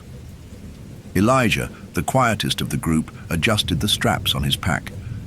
"It's not just a climb," he said softly. "There's something wrong about this place. I can feel it already." Nora, who had been scanning the mountain with unease, shook her head. "You're not the only one," she muttered. "I feel it too. It's like the fog is alive, like it's watching us." But Samuel would not be swayed. "We've made it this far. We have the tools, the knowledge. We'll make it to the summit. We'll uncover the truth." And so they began their climb. The first few hours were uneventful. The mountain's terrain was as treacherous as they had expected, and the fog began to roll in with an eerie stillness, as though it were waiting for them. But despite the growing unease in the air, they pressed on, determined not to let the mountain's reputation cloud their judgment. But as the hours stretched on, they began to notice something strange. The path, which had been clear at the start, had begun to blur. The fog thickened, making it harder to see where they were going, and the ground beneath their feet seemed to shift in subtle ways. The rocks and trees they had passed were no longer where they had been. It was as if the mountain was changing around them, moving without warning, shifting its shape like a living creature.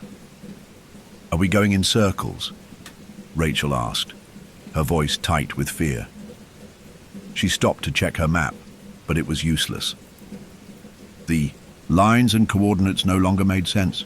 "No," Samuel said firmly, though his voice held an edge of uncertainty. "We're not lost. The path's just changing. This mountain is tricky, but we're not lost. Keep moving." But despite his words, doubt began to creep into their minds. The fog pressed against them like a weight, the air growing colder with every step. The silence around them was unnatural. The usual sounds of the mountain, rustling leaves, distant calls from wildlife, were gone, replaced by the soft, almost imperceptible whispering. "Come closer." Samuel's blood ran cold. He stopped in his tracks, his heart racing. He'd heard it too, the whispering. It wasn't the wind. It wasn't a trick of the air. The whispers were real. "Did you hear that?" Elijah asked, his voice barely above a whisper. "Stay close," Samuel ordered. His grip tightened on his climbing gear. "No matter what, do not leave the group." But as they continued, the fog grew thicker and the whispers grew louder. There was something about them, something familiar. The voices seemed to come from all around them, circling them, watching them. "You are part of us now." Samuel's heart pounded in his chest. He knew what was happening. He knew what they were hearing. They were not the first to hear those words. "They're here," he whispered under his breath, his mind racing. "We're not the first to be lost. We're not the first to..." Before he could finish, the ground beneath their feet shifted. A low, rumbling sound vibrated through the earth.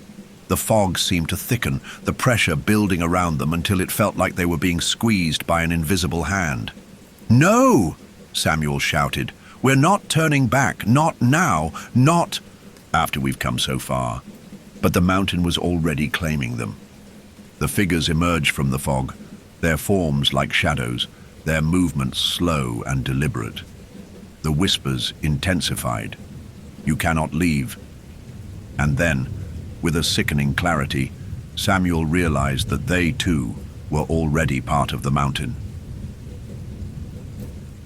The fog closed in around them and the figures surrounded them, their faces fading into the mist. It wasn't just their bodies that the mountain wanted. It was their souls, and just like those before them, they would become lost, trapped within the fog, swallowed by the mountain, forever part of the endless cycle. The vanishing peak had claimed them again, and still it waited. It always waited. The cycle would begin again, for there would always be more who would come, drawn to its secrets, to its lies, to its eternal hunger. The fog would never lift, and the mountain would never let go. The vanishing peak stood undisturbed, its jagged form obscured by the ever-present fog that clung to the landscape like a blanket woven from forgotten memories. To the untrained eye, it appeared no different than any other mountain. Silent, still its peaks lost in the mist. But beneath the surface, beneath the veil of fog, something far darker and older simmered. An ancient force that had existed for centuries, claiming the souls of the curious, the reckless, and the unaware. The cycle had repeated itself for countless years. The mountain, alive in its own peculiar way, had watched patiently as one group after another arrived, filled with naive certainty, only to be swallowed whole. And now, in the thick, suffocating fog, another unwitting party had come. They were not like the others. This group of climbers, though familiar with the mountain's haunting history, was not bound by the legends. They had heard the warnings, read the same journals and seen the same maps, but their curiosity far outweighed the caution in their hearts. They had come for answers, for the truth of the vanishing peak, answers that had eluded explorers for generations. Sarah, the leader of the group, was the first to break the silence as they reached the foot of the mountain. A seasoned mountaineer, with years of experience, she scanned the peak's shadowed silhouette, the mist swirling around its base like a sentient presence. "We're not here for glory," Sarah said, her voice firm, a far cry from the hesitation that had echoed in the voices of those before her. "We're here to uncover what's been hidden, to understand the truth of this place, and we're leaving with that truth, no matter what." Her companions, Mark, Lila, and Theo, stood behind her, their eyes fixed on the mountain. They all carried the same resolve, the same determination, but none of them fully understood what they were about to face. "I don't know, Sarah," Lila said, her voice tinged with uncertainty. "We've studied the accounts. We know about the disappearances, but this place, this mountain, it feels alive. I don't know if we should keep going." But Sarah wasn't swayed. She had seen what the mountain could do, seen the warnings in the faded pages of journals and maps. She had read about the climbers who vanished, swallowed by the fog, their names forgotten by time. Yet she still believed that the mountain could be understood, that the truth lay somewhere beneath the layers of myths and superstition. "We will be different," Sarah said, her words cutting through the cold air. "We will not let it control us. We will leave with the answers." The fog was already thickening around them, but they pushed forward, undeterred by the dense mist that seemed to rise up to meet them, as if welcoming them into its embrace. The path ahead was rocky and uneven, with sharp outcroppings that threatened to unsteady their footing. But they moved with purpose, each step more determined than the last. The air grew colder, and the fog began to swirl, a low, almost imperceptible hum rising from deep within the mountain's heart. The fog was no longer just an obstacle. It was a force. It pushed against them, heavy and dense, suffocating. As they climbed higher, the temperature dropped even further, the chill seeping deep into their bones. And then it began. A low rumble, deep in the earth, vibrated through the rocks beneath their feet. It wasn't an earthquake, no. This was something else, something older. The mountain was breathing. The ground shuddered beneath them, as though the very heart of the peak was awakening, shifting in its slumber. "Did you feel that?" Theo asked, his voice tense. His hand instinctively reached for the others, but Sarah shook her head, her eyes narrowed with determination. "It's nothing," Sarah said, though her voice wavered slightly. "Just the mountain shifting, stay focused." But even as she spoke, the mountain's pulse deepened, vibrating through the fog. And then, as if the peak itself had reached out with invisible hands, the figures appeared. They were like shadows, flickering on the edges of their vision, distorted, fleeting, almost imperceptible. At first, they thought they were simply hallucinations, tricks of the mist. But then they grew, clearer, more solid, until they stood before them, silent, still figures, their forms half obscured by the fog. Lila gasped, her breath catching in her throat. Who are they? The figures were not human, at least not in the way they understood. They stood like statues, their limbs long and twisted, their faces obscured by dark hoods, their bodies clothed in tattered garments that seemed to have been worn by centuries of decay. They were not men or women. They were something else, something caught between the fog, between time itself, and they were watching. Mark, usually the skeptic of the group, swallowed hard, his voice a whisper. We need to leave, now. But Sarah held her ground, her eyes locked on the figures, her heart pounding in her chest. No, we're not turning back. We're closer than ever. As the group continued to climb, the figures followed, moving slowly, unnervingly so, their presence filling the air with a heavy weight. The whispers began, soft at first, barely audible, like a murmur carried on the wind. Come closer. You will never leave. The whispers grew louder, their voices overlapping, a chorus of forgotten souls trapped in the mountain's eternal grasp. Each step Sarah took felt heavier than the last, the air growing colder, the fog more suffocating. The figures moved closer, their limbs twitching unnaturally as if drawn by some unseen force. Do you hear them? Lila cried, her voice shaking. The voices, what are they saying? Sarah's breath caught in her throat as the words of the whispers began to crystallize in her mind, the meaning unmistakable. They weren't just whispers. They were a warning. You are part of us now. You cannot leave.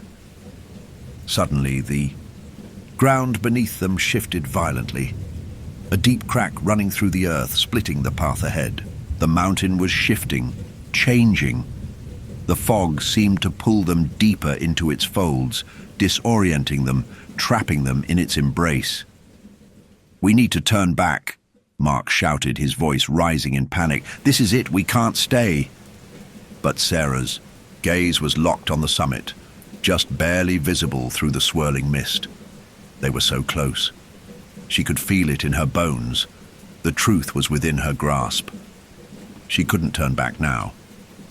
We're not going back, Sarah said, though her voice wavered. We'll make it to the top. We'll make it out. We have to. But even as she spoke, something deep within the mountain stirred, and the figures moved closer, their eyes gleaming with an ancient knowledge. They weren't here to guide them, nor were they here to warn them. No, these figures were the mountain's guardians. They were the lost, the forgotten, the ones who had come before. They had vanished into the fog, never to return. Now, they stood as a reminder of the mountain's power, and the truth was far more terrible than they had ever imagined. The fog closed in around them like a wall. The mountain trembled once more, and Sarah could feel the weight of the past pressing down on her. The voices whispered louder, their words now clear in her mind, as if they were her own thoughts, her own fears, spoken by others. You cannot leave. And then, in a sudden, heart-stopping moment, the fog opened wide. Before them stood the peak, only it was not the summit they had expected. It was a vast, endless void, stretching into infinity, the sky above a swirling mass of black and grey. The peak itself had dissolved, replaced by a chasm, an abyss where reality itself seemed to unravel. In that moment, the truth hit Sarah like a blow. The mountain wasn't just a place. It was time itself, the past and the future, the living and the dead, all intertwined in a never-ending cycle. The figures were the lost souls, trapped within the peak's grip, their fates sealed for eternity. They had already become part of it. The mountain did not let go, and now, neither would they. The fog closed around them completely, swallowing them whole. The vanishing peak had claimed another group of climbers, and the cycle would continue forever without end. The vanishing peak, hidden deep within the heart of the mist, stood unmoved, its jagged silhouette untouched by the passage of time. It watched, silently patient, as the fog thickened once more, a presence so ancient it existed beyond the comprehension of those who dared approach it. For every climber that arrived, the mountain would test them, pull them closer to its heart, and then, inevitably, swallow them whole, never to be heard from again. And so, the cycle continued, over and over. The climbers who had arrived with such hope, such resolve, now faded from the world's memory, lost to the fog that surrounded the peak. Sarah, Mark, Lila, and Theo, once so certain that they could unravel the mountain's secrets, were now part of its ever-expanding history. Their names were no longer theirs alone. They had become echoes of the mountain, absorbed into its vast, timeless expanse, like all those who had come before. But the fog never stopped moving. Another day, another group. This time they came prepared. They were different. Each of them, seasoned mountaineers who had heard the stories, who knew the dangers of the vanishing peak. They knew what had happened to the others. They had seen the accounts, the missing climbers, the abandoned camps, the whispers, and yet they still came. Driven by something beyond curiosity, maybe it was the need to solve a mystery, to prove to the world that they could conquer what others could not. Or perhaps it was something darker, a yearning for the unknown that could not be ignored. Among them was Eli, the leader, tall and broad-shouldered, with years of experience climbing some of the world's most treacherous peaks. He had spent years researching the vanishing peak, poring over old journals and maps. It wasn't the legends that drew him here, it was the certainty that there was something deeper, something real about the stories. "Let's be clear about one thing," Eli said as they stood at the base of the mountain, their packs secured and their faces set with determination. "This isn't about proving anyone wrong. We're not here to conquer it. We're here to understand it. To see if we can uncover what's really happening." His team nodded, each of them motivated by their own reasons for coming. Leah, the youngest, looked up at the mountain with a mixture of awe and anxiety, her thoughts racing. Gabriel, the stoic one, was scanning the fog as though he was already preparing himself for the eerie presence he had read about. And Rachel, the more thoughtful of the group, was quiet, watching Eli with a nervous gaze, unsure of what they might be walking into. "I've read all the journals," Eli continued, pulling out a tattered old map from his pack. He smoothed it out, revealing the faded paths that wound their way up the mountain. "There's one thing we need to remember. We don't follow the path as it's written. The mountain has a way of changing things, and we need to stay alert. We follow the maps, but we also stay flexible." Despite the weight of the words, there was no turning back now. They began the climb, the air growing colder with each step, the fog creeping closer as if it had been waiting for them. The first few hours passed in relative silence, the group moving in practiced coordination, their focus directed entirely on the path ahead. The fog, however, did not remain at a distance for long. It began to encroach, slowly, almost imperceptibly, until it had enveloped them entirely.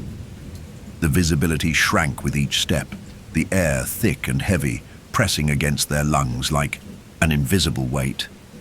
Rachel was the first to notice the change. "We've been climbing for hours, right?" she asked, glancing at her watch. "Why do the maps say we're still at the base? That's not possible." Eli frowned, pulling out his own GPS device. It flickered for a moment before displaying the same readings, coordinates that placed them exactly where they had started, at the foot of the mountain. "I don't like this," Gabriel muttered, his voice low, the tension in his posture unmistakable. "It's the same thing that happened in the journals. It's like we're stuck in a loop. The peak doesn't want us to leave." "Stay calm," Eli said, his voice steady but with a hint of concern. "It's just a malfunction. We're not lost. We'll keep moving." But Rachel wasn't convinced. "It's not just the GPS. Something's wrong with the fog. It's not natural." Leah nodded, her eyes wide. "It feels like it's closing in on us, like it's alive." Eli looked around. The fog, now thicker than ever, pressed down on them like a living thing, its presence more oppressive with each passing moment. There was no sound, no birds, no wind, no animals. The mountain felt empty. Not empty in the way that nature could feel quiet, but empty in a way that made the air itself seem hollow. They pressed on, despite the growing unease. The path ahead, once clear and visible, had begun to shift, the rocks around them no longer matching the descriptions on the map. The trees, too, were different. Their twisted limbs reached out like skeletal fingers, and the ground beneath their feet had become uneven, as though the mountain was shifting, bending to its own will. But the most unsettling change came when the first figure appeared. It was barely a shadow at first, just a flicker in the corner of Eli's vision. But when he turned to face it, the figure was standing there, a silhouette in the fog, motionless. It was tall, taller than any human, its form thin and elongated, dressed in tattered clothing that blended seamlessly with the mist. "What the hell is that?" Rachel gasped, her voice trembling. Before anyone could answer, the figure stepped forward, slowly, deliberately. The fog parted around it like a curtain, its movement fluid, unnatural. "Stay together," Eli ordered, though. His voice betrayed his own mounting panic. "Don't approach it. We need to keep moving." But the figure didn't stop. It moved toward them, its presence undeniable, as if it had been waiting for them to arrive. Eli could feel the pull of it. It was like an unseen force drawing them closer. The air grew colder, the whispers returning, faint at first, but growing in volume until they were unmistakable. "Come closer." The voice seemed to emanate from the figure itself, the words thick with centuries of longing. "You belong to us now." Eli's stomach turned. He had heard this before in the journals. This was what had happened to the others. They were never lost in the traditional sense. They had been drawn in, lured by something ancient, something that could reach beyond the veil of time and space. They had become part of the mountain, part of its eternal hunger. And now, it was their turn. Rachel screamed as the figure reached out toward her, its long, skeletal hands stretching with unnatural speed. Before anyone could react, the figure grasped her wrist, pulling her toward it with terrifying strength.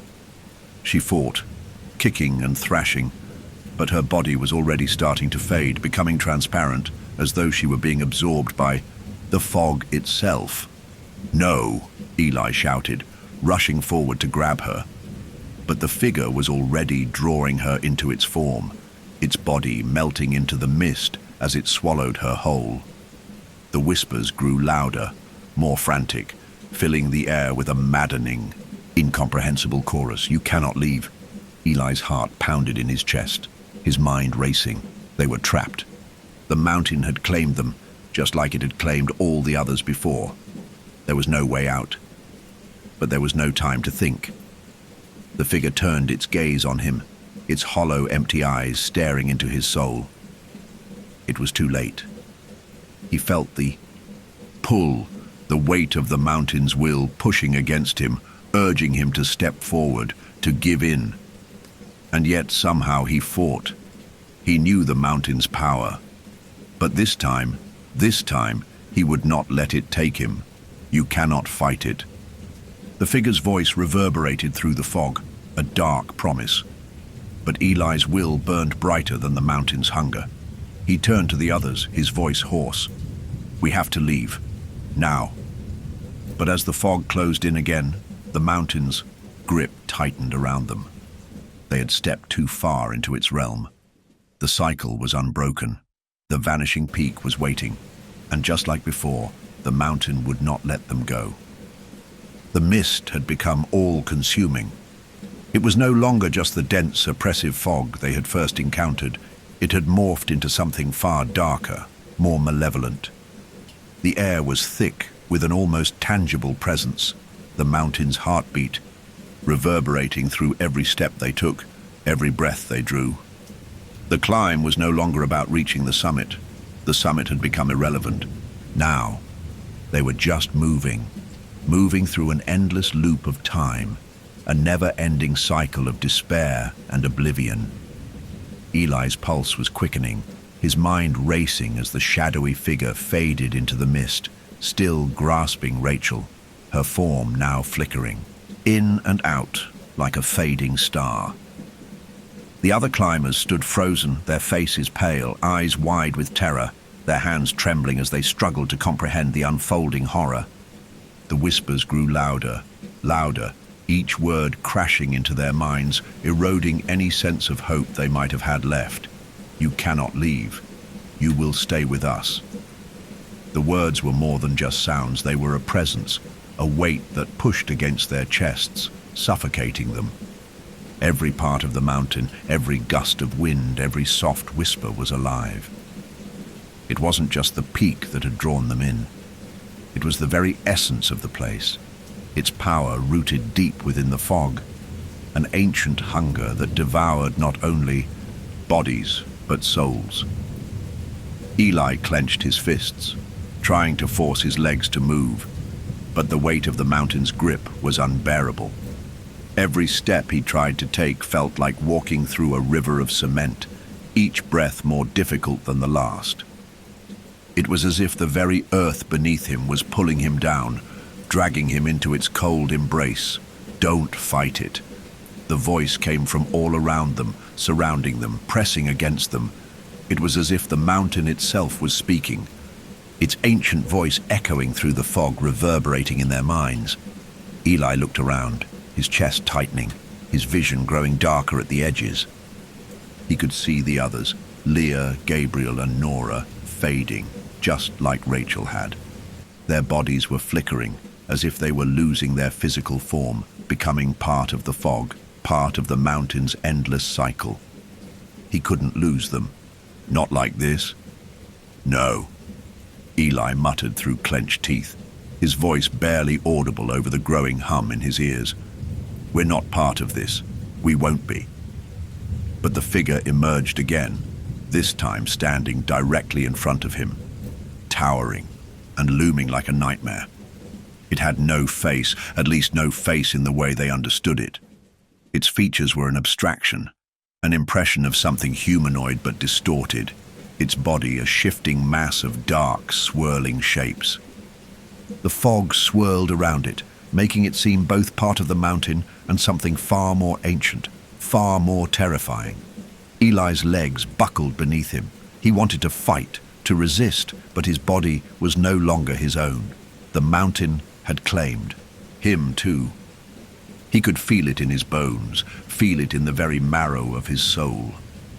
The fog was inside him, suffocating him, pulling him deeper into the mountain's clutches. "You belong to us," the figure whispered, its voice like a cold wind. Against his ear, Eli's body shook with fear, but something deep inside him snapped. He wasn't going to be taken without a fight. He wasn't going to let the mountain claim him, claim his team, without at least trying to break free. No. His voice broke the fog, though it sounded distant, almost like an echo. The figure stepped closer, its shadow swallowing him whole, but as it reached out toward him, something unexpected happened. A crack, a small fracture, appeared in the fog. For just a moment, the mist thinned, and Eli saw something he hadn't expected. The summit, real, untouched by the fog, standing high above them, bathed in an ethereal light. "What is this?" Eli whispered. The figure stopped, its form flickering for a moment. The whispers fell silent. There was a tension in the air, an impossible stillness that hung over the group, as if the entire mountain were holding its breath. And then, as quickly as it had appeared, the summit vanished. The fog closed in once more, a wall of mist that obscured everything. The figure advanced toward them again, its form becoming more distinct, more real with every step. It spoke again, this time with more certainty, more finality. "You cannot escape. You never leave." Eli staggered backward, his legs shaking. Beneath him, but the truth was undeniable. The mountain had already claimed them. They were part of its endless cycle now, just like every climber before them. There was no escaping. There never had been. And yet, as the figure's hand reached out to claim them, something deep inside Eli stirred. Something that had been buried deep within his heart, something that had been hidden by years of searching for answers. It was a memory of who they had been before they came here. It was a fragment of the world they had left behind, a glimpse of life before the mountain had trapped them. Suddenly, everything around them seemed to snap. The mountain's grip loosened, the fog swirling in chaotic tendrils pulling away from their minds. The summit reappeared before Eli's eyes, clear and brilliant, as if it was beckoning him to break free. A faint voice, quiet and distant, echoed in his mind. "You must leave." It wasn't the mountain speaking. It was something else, something ancient, something that had been watching over the cycle of lost souls. The fog parted, and for a split second, Eli saw the path leading back, the path of escape. It was a fragile moment, a single breath between the mountain's endless grip and the outside world. "We can leave," Eli whispered to the others, though his voice shook. His words felt like the first step toward freedom, but even as they started to move, the figure reached out again, its hand cold and unnatural, grasping for them. It pulled at their bodies, at their very souls, trying to drag them back into the cycle. "No!" Eli shouted, throwing himself forward, forcing his body to move toward the fleeting escape. And then the mountain's grip broke. For a brief, fragile moment, everything seemed to shift, like the fog had parted just enough to allow a crack of light to break through. Eli felt it, the shift in the air, the surge of power that freed them from the peak's unyielding grip. It was fleeting, but it was enough. They stumbled forward, out of the mountain's reach, the fog pulling back as they crossed the threshold. And for the first time, the peak seemed to shudder, its great weight quivering under the pressure of time and reality, as if it were collapsing in on itself. But then, just as quickly as the light had appeared, it vanished, and they were free. Eli, Leah, Gabriel, and Nora stood at the edge of the fog, the mountain towering behind them like a dark shadow, but they could feel the weight lifting from their hearts. They had made it. But as they turned to leave, they saw it, just on the horizon, barely visible through the shifting mist. Another group, a fresh set of climbers, their faces filled with the same hope, the same determination. And in that moment, Eli understood the terrible truth. The cycle would never end, and the mountain would always wait. You're deep into the story now, and the horrors are only escalating. If you're still with us, don't forget to like and subscribe. Tell us where you're listening from in the comments. Who else is staying up late to face this nightmare? Settle in. The terror continues. Story 2. The air had thickened with the promise of rain long before the clouds gathered above the Appalachian peaks, their heavy weight pressing down on the land like a curse. The wind, warm at first, whispered through the trees, ruffling the dying autumn leaves in a low, mournful sound. The sun, now a mere sliver behind the ridge, cast long, skeletal shadows across the hiking trail, as if urging the lone traveler to seek shelter before night fell fully upon him. His boots, caked in mud, trudged steadily along the narrow, winding path. Each step seemed to echo in the vast, silent expanse of the mountains, broken only by the occasional sharp call of a raven or the distant rustle of something unseen in the underbrush. This was not his first journey through the Appalachian wilds, but something about the eerie calm of this evening unsettled him. The sky darkened, pulling the world into a twilight haze, as though something unseen was drawing near, creeping closer with every breath he took. He'd been hiking for days, alone, In these mountains, trying to outrun the ghosts of his past, the weight of grief, still fresh, clung to him like a cold mist, invisible yet suffocating. He hadn't told anyone where he was going. It didn't matter. They wouldn't have understood anyway. The memories of that last horrific conversation still lingered. An argument so bitter it had torn something inside him, leaving him empty, raw. He had needed solitude. He had needed to get away. The trail, the isolation, the dense forest, these offered him the silence he thought he craved. But with each day, the isolation began to feel less like a refuge and more like a prison. His thoughts gnawed at him, and the ever-present mountain fog seemed to cling to his mind as much as it clung to the trees and rocks, obscuring his ability to think clearly. That evening, as the first drops of rain began to fall, he found it, the storm shelter. It was a small, dilapidated structure, nestled at the edge of a sparse clearing surrounded by towering pines. Its wood, once a deep, warm brown, had turned grey with age, the slats warped and splintered from decades of exposure to the elements. The roof sagged in places, its shingles missing in patches. Yet despite its decrepit appearance, the shelter promised a brief respite from the storm. A low, half-broken sign was nailed to the side of the building, weathered and barely legible. But the letters were clear enough to read. Storm shelter. Reluctantly, he approached, grateful that there was no one else around. The heavy rain had begun to fall in sheets, blurring his vision as he hurried toward the door. The storm was already picking up, more forcefully than he had anticipated. The wind howled through the trees like a wounded animal.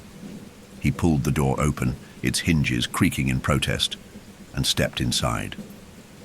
The moment he crossed the threshold, the temperature seemed to drop, and the air grew thick with the musty scent of mold and wet wood. The walls of the shelter were bare, save for a few cobwebs that clung to the corners, and a rotting bench along one side. There were no other signs of life, no fire, no blanket or food, just the bare bones of a forgotten refuge.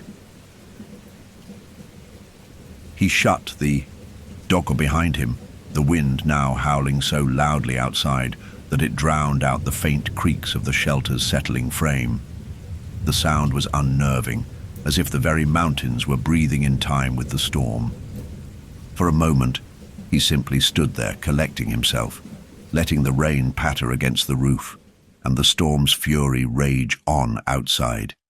He took a deep breath, trying to steady his mind.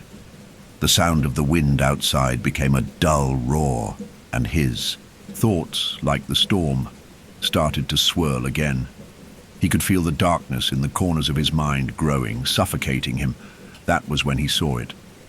A small, leather-bound logbook, its pages yellowed with age, lay on the old wooden shelf. Near the door, curiosity got the best of him. His hands, cold from the damp air, reached for it, and he opened the book to the first page. It was filled with the scratchy handwriting of previous travelers. Most of the entries were banal, simple accounts of hiking paths, weather reports, brief notes on the beauty of the landscape. But then, toward the end of the book, something caught his eye. The last entry. It was hastily written, the ink smudged in places as though the writer had been in a hurry, perhaps even panicked. "Don't open the door after midnight, no matter who knocks." The words sent a jolt through him, the hairs on, the back of his neck standing on end. He read it again and again. The silence in the shelter deepened around him as the words lingered in his mind, twisting themselves into something far more sinister than they had any right to be. Who had written this? What had happened here, in this very place, to prompt such a warning? He felt a flicker of unease, but he quickly dismissed it. It was nothing more than the ramblings of a frightened hiker. He closed the book and set it down on the shelf again, his breath coming in shallow bursts as the storm raged on outside. For a while, he simply sat there, staring at the pages of the logbook, his mind churning. The wind howled louder, The rain, battering against the shelter with a ferocity that made him feel small, vulnerable. The shadows in the corners of the room seemed to stretch further, and the temperature dropped even lower. He pulled his jacket tighter around himself, trying to ignore the gnawing feeling that something was wrong. The storm wasn't the only thing that was unsettled tonight. Something else was coming. The clock on his phone read 11:45 p.m. He glanced at the door nervously, an irrational fear creeping into his chest. He told himself it was just the storm, the isolation, playing tricks on his mind. But that warning in the logbook, it kept repeating in his head like a mantra. Don't open the door after midnight, no matter who knocks.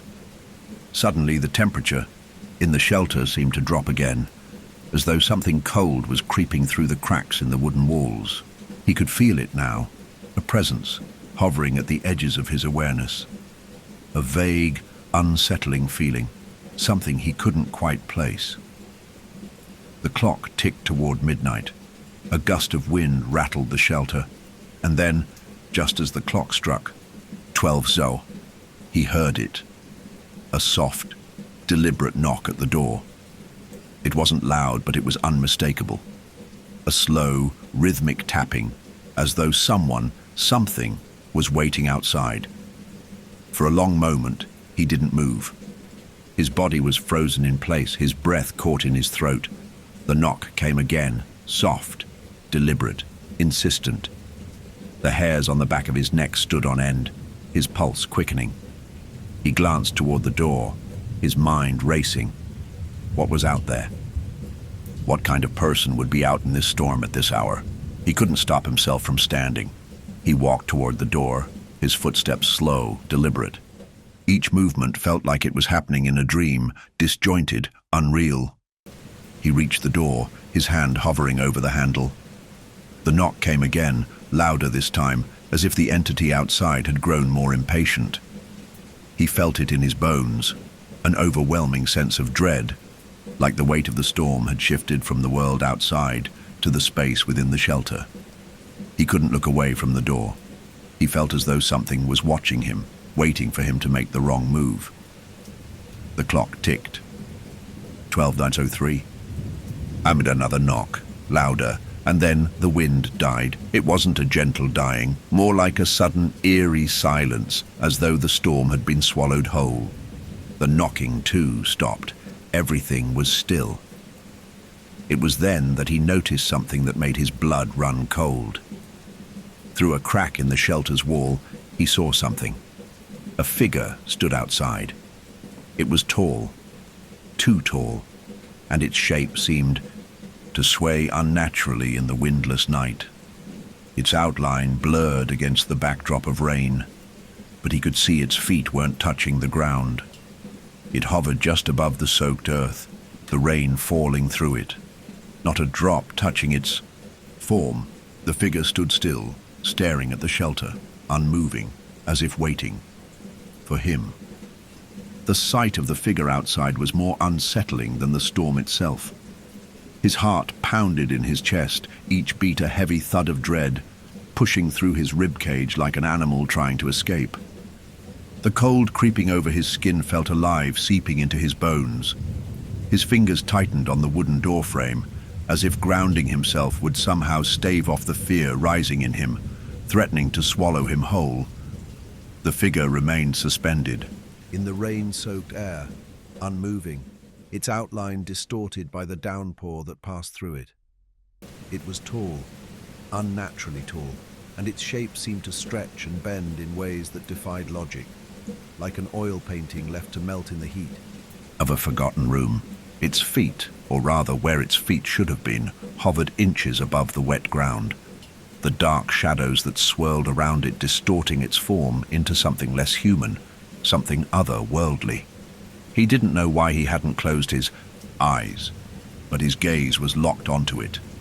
The figure stood there, still as the night around it, its presence pressing in on the shelter like the wind that had long since stopped howling outside. There was no sound, no rustle of fabric, no creaking of limbs, just that oppressive silence. He glanced quickly over his shoulder. The shelter, was just as silent, as if it too was holding its breath. The air inside the shelter grew thick and damp, each breath seeming to carry more weight than the last. He knew he should run. He knew he should slam the door shut and lock himself away from whatever that thing was, but his body refused to obey. His legs were frozen, a cold sweat clinging to the nape of his neck as he stood there, watching, waiting for something, anything to move. The figure had not moved an inch. Maybe it's not real. The thought flickered through his mind, a desperate lie he clung to like a lifeline. But then the knock came again. Slow, deliberate, knock, knock. It was so soft at first that he wasn't sure if he had actually heard it or if it was his mind playing tricks. But then it came again, louder this time, echoing through the hollow of the shelter like an insistent pulse. Each knock sent a shiver of cold through his spine. It felt like the house was being beckoned to open its doors, a cruel invitation to something that had no place in this world. He had to act. He had to move. His hands were trembling as he took a step back, but even as his legs screamed for him to run, his feet were glued to the floor, unwilling to retreat from the door. Something was calling him.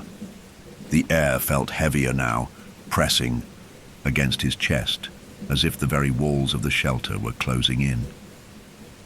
He couldn't see its face, not yet, but the figure's presence was suffocating, oppressive, and that knocking, that relentless knocking.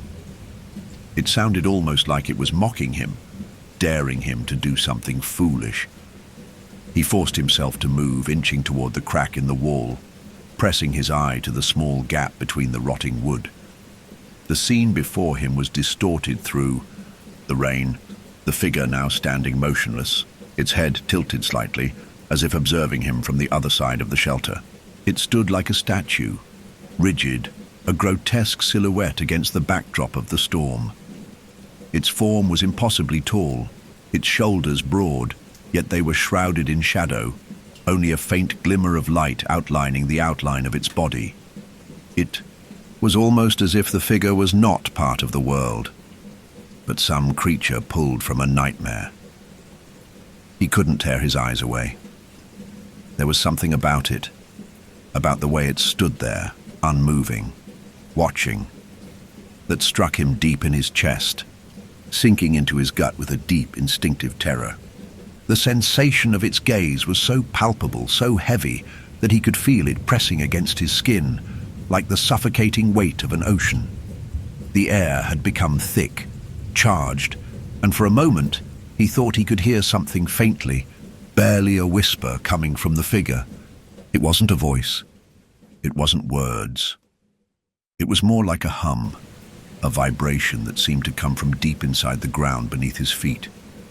His mind tried to grasp at the sensation, but it slipped away like sand through his fingers.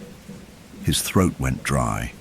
A part of him wanted to scream, to shout at whatever this thing was, but another part of him, something deeper, warned him not to make a sound. The fear had become palpable, a weight that pressed against his ribs, making it hard to breathe, harder to think. His hand trembled, and without realizing it, he had reached for the door handle. Then, with a jolt, the door rattled. Thud. It wasn't the wind. It wasn't the storm. The door, old and weathered, shook violently as though something had slammed against it from the other side. The figure outside had not moved, but the door was now groaning in protest, as if whatever was out there had a power over the very structure of the shelter itself. A gasp caught in his throat.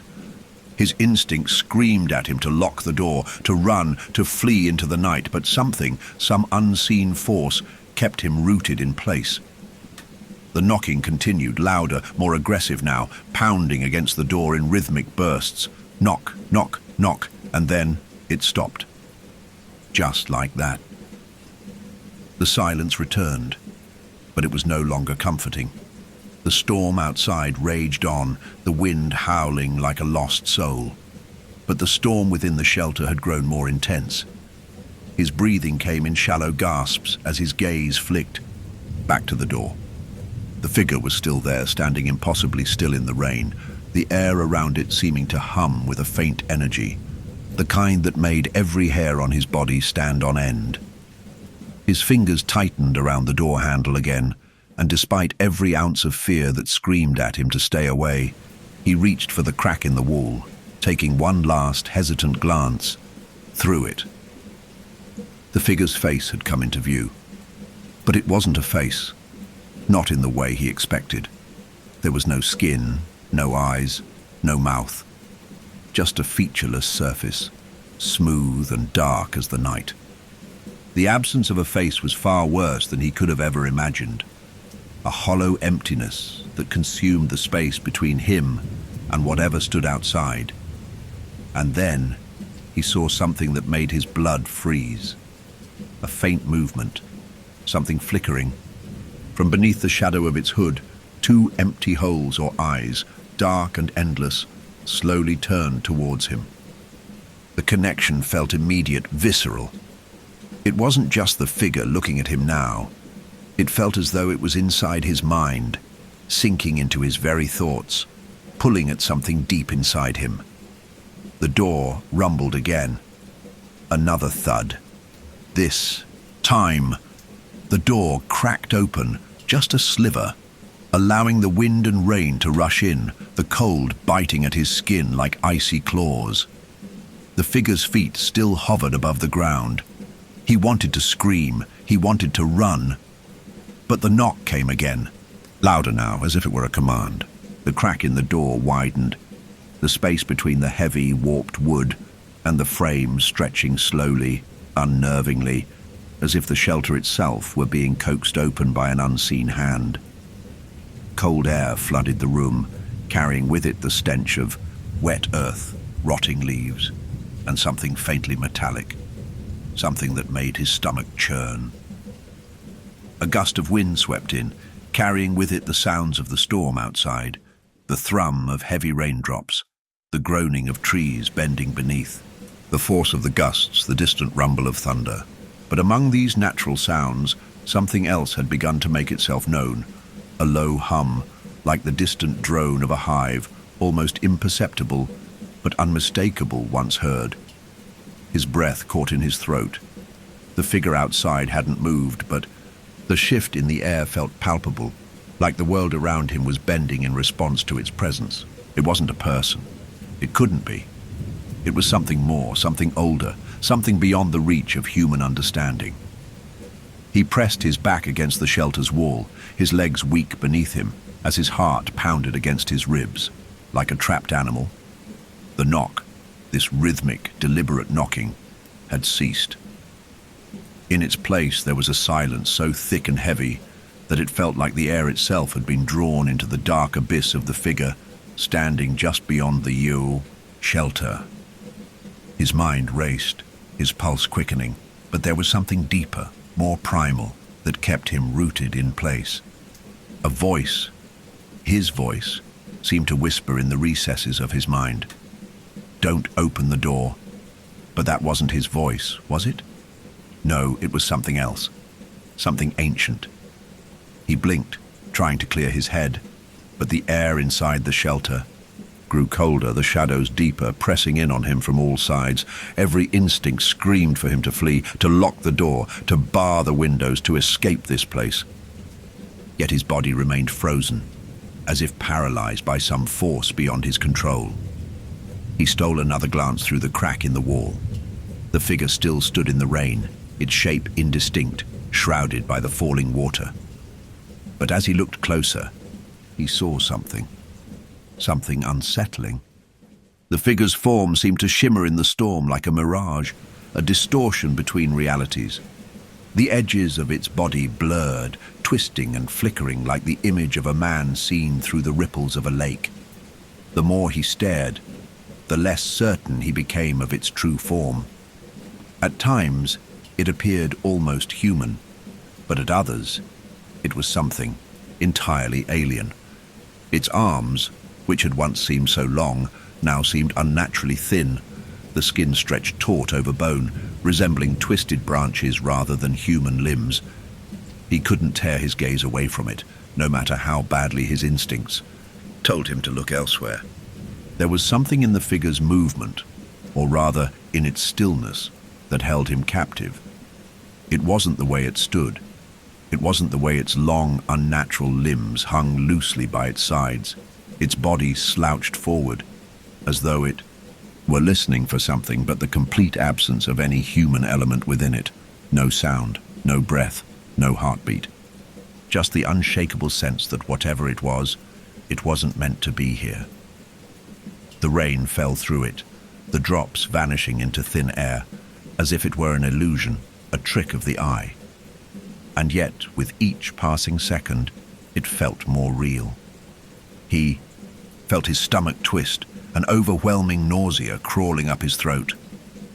He didn't know what it was, didn't know what it wanted, but his gut told him that if it was here, if it was standing outside the shelter, the very fabric of reality had begun to fray. This wasn't just a supernatural occurrence. It was something far darker, something that had come to claim him. He closed his eyes for a moment, trying to steady his breath, but even that simple act felt wrong. His eyelids fluttered open again, and when they did, he saw the silhouette shift, just slightly, but enough to confirm his worst fear. The figure had moved, just an inch. It was as though it had leaned forward slightly, almost imperceptibly, its shadow growing deeper, the faint flicker of its form now visible even through the storm. Then, without warning, the figure raised its arm, slowly, deliberately. He could feel his heartbeat in his throat as he watched, paralyzed, as the long, spindly arm stretched toward the door. Its fingers were impossibly long, ending in claws like dark branches, reaching forward as though the figure intended to touch the shelter. His mind screamed, but his body refused to respond, and then came the voice.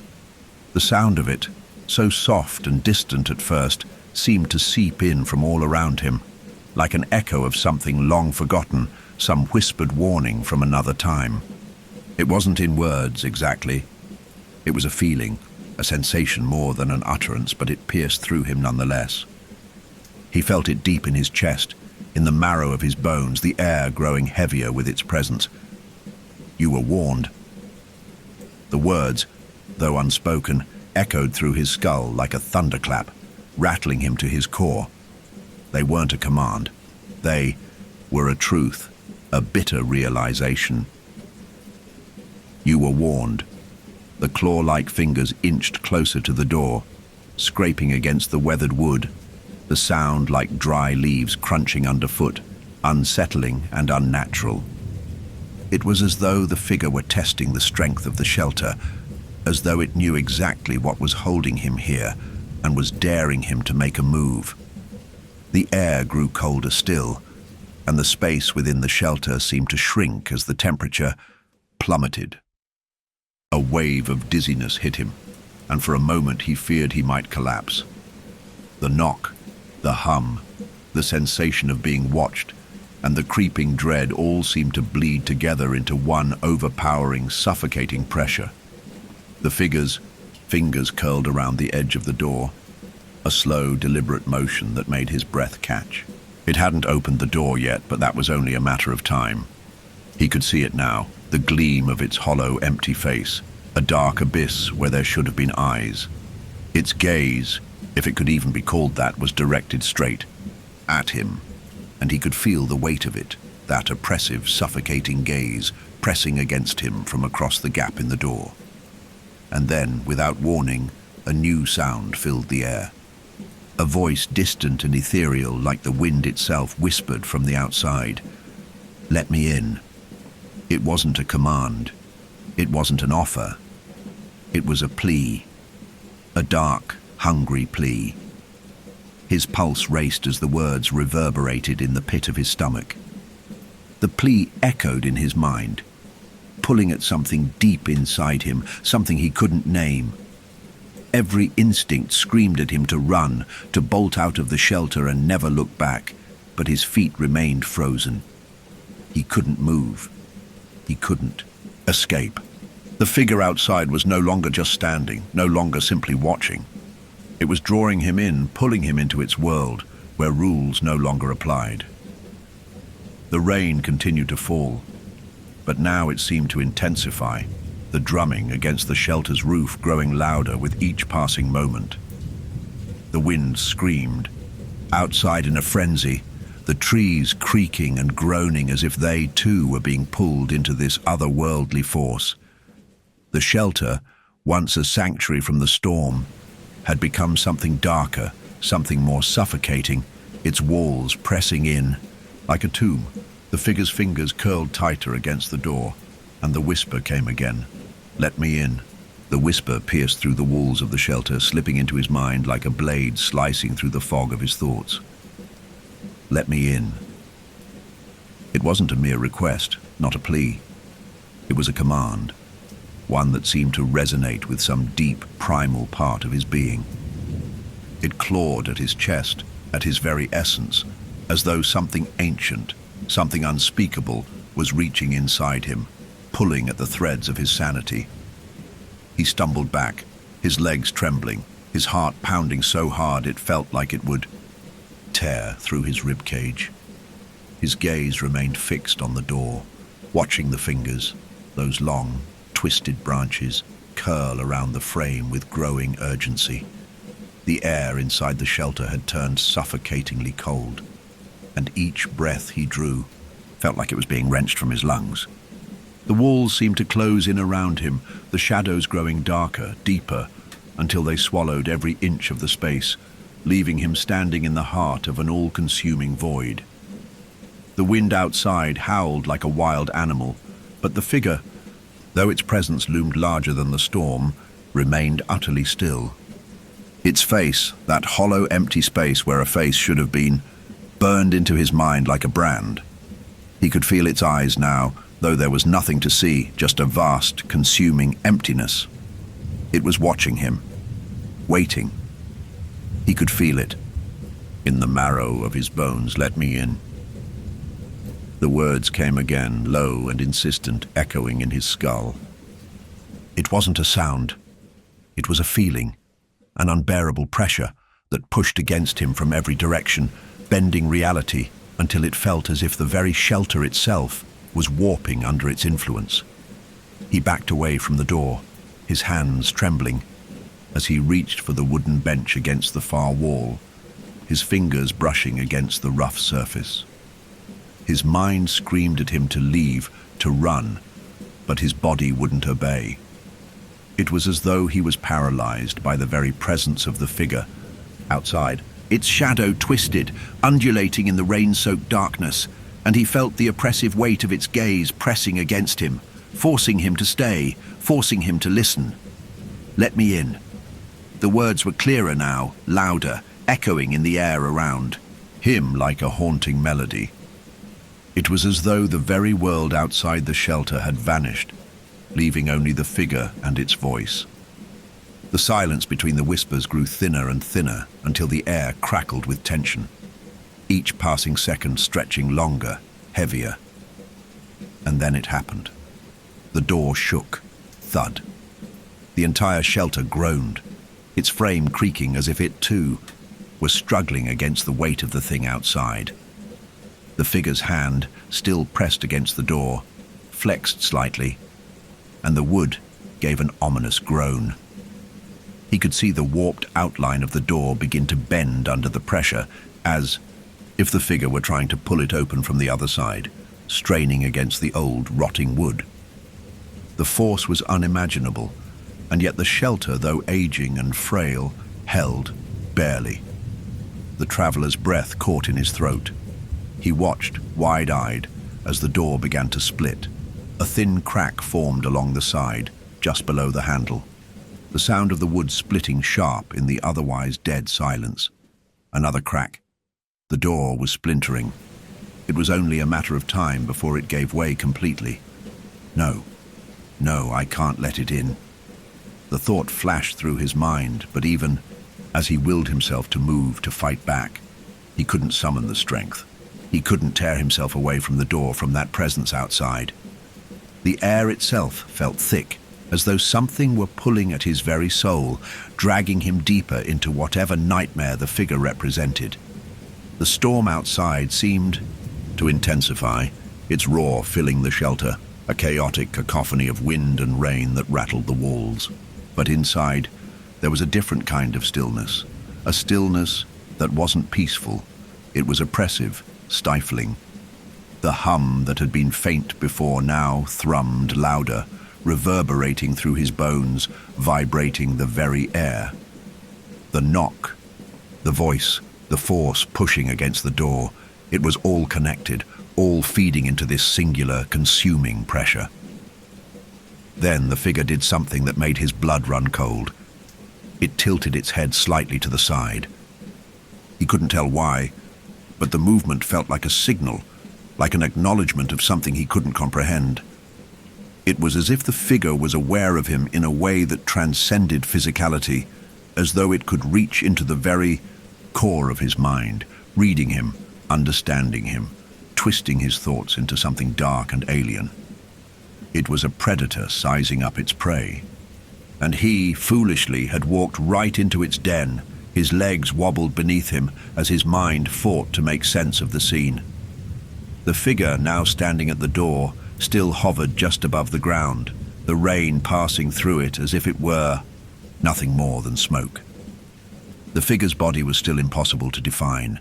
Too long, too thin, its outline always shifting, like a distortion in the very fabric of reality. Yet despite the uncertainty of its form, there was one thing that remained undeniably clear. It was not of this world, it was not human. What is it? He thought desperately, his mind scrambling for an explanation. But the only thing that came to him was the echo of those same words, the voice, the feeling. Let me in. And then the door cracked open, just a sliver. But it was enough. Enough to make him feel the shift in the air. Enough to feel the coldness seeping into his very bones, filling every corner of the shelter with a palpable dread. The figure was no longer just an entity on the other side of the door. It was within reach. It was there, just beyond the crack, its presence pushing against the boundaries of the shelter like a storm trying to breach the walls of a house. The cold that flooded in was unlike anything he had ever felt. It was not the cold of the rain. It was something far older, something that made the marrow in his bones ache with a kind of alien chill, like the very essence of the earth itself had turned against him. The shelter, once a place of refuge, now felt like a tomb, the walls closing in tighter with every passing moment. The air was thick with a malevolent force that he could almost taste, a taste of dust and decay, of forgotten things buried beneath the soil. The crack in the door widened. A sliver became an inch became two, and before he could even register what was happening, the door swung open with a sharp, violent creak. It was as though the force outside had effortlessly ripped the shelter's defenses apart, tearing through the fragile boundaries of his last vestige of safety. His pulse thundered in his ears, and his body screamed at him to run, to leave, to get as far away from this place as possible. But the figure was already there, standing at the door. It had entered. The figure loomed in the doorway, its form still flickering, not quite solid, not quite real. Its features, if they could even be called features, were gone, swallowed by the void that seemed to pulse within it. The empty face, if it could be called a face, stared at him, and for a moment he could feel the pressure of its gaze like the weight of the world on his chest. It was watching him, studying him. The air in the shelter grew impossibly heavy, as if the very fabric of reality had been stretched thin, ready to snap. The whisper came again, a sound like the wind itself. Let me in. And this time it wasn't a request. It wasn't a plea. It was a command. The figure had crossed the threshold.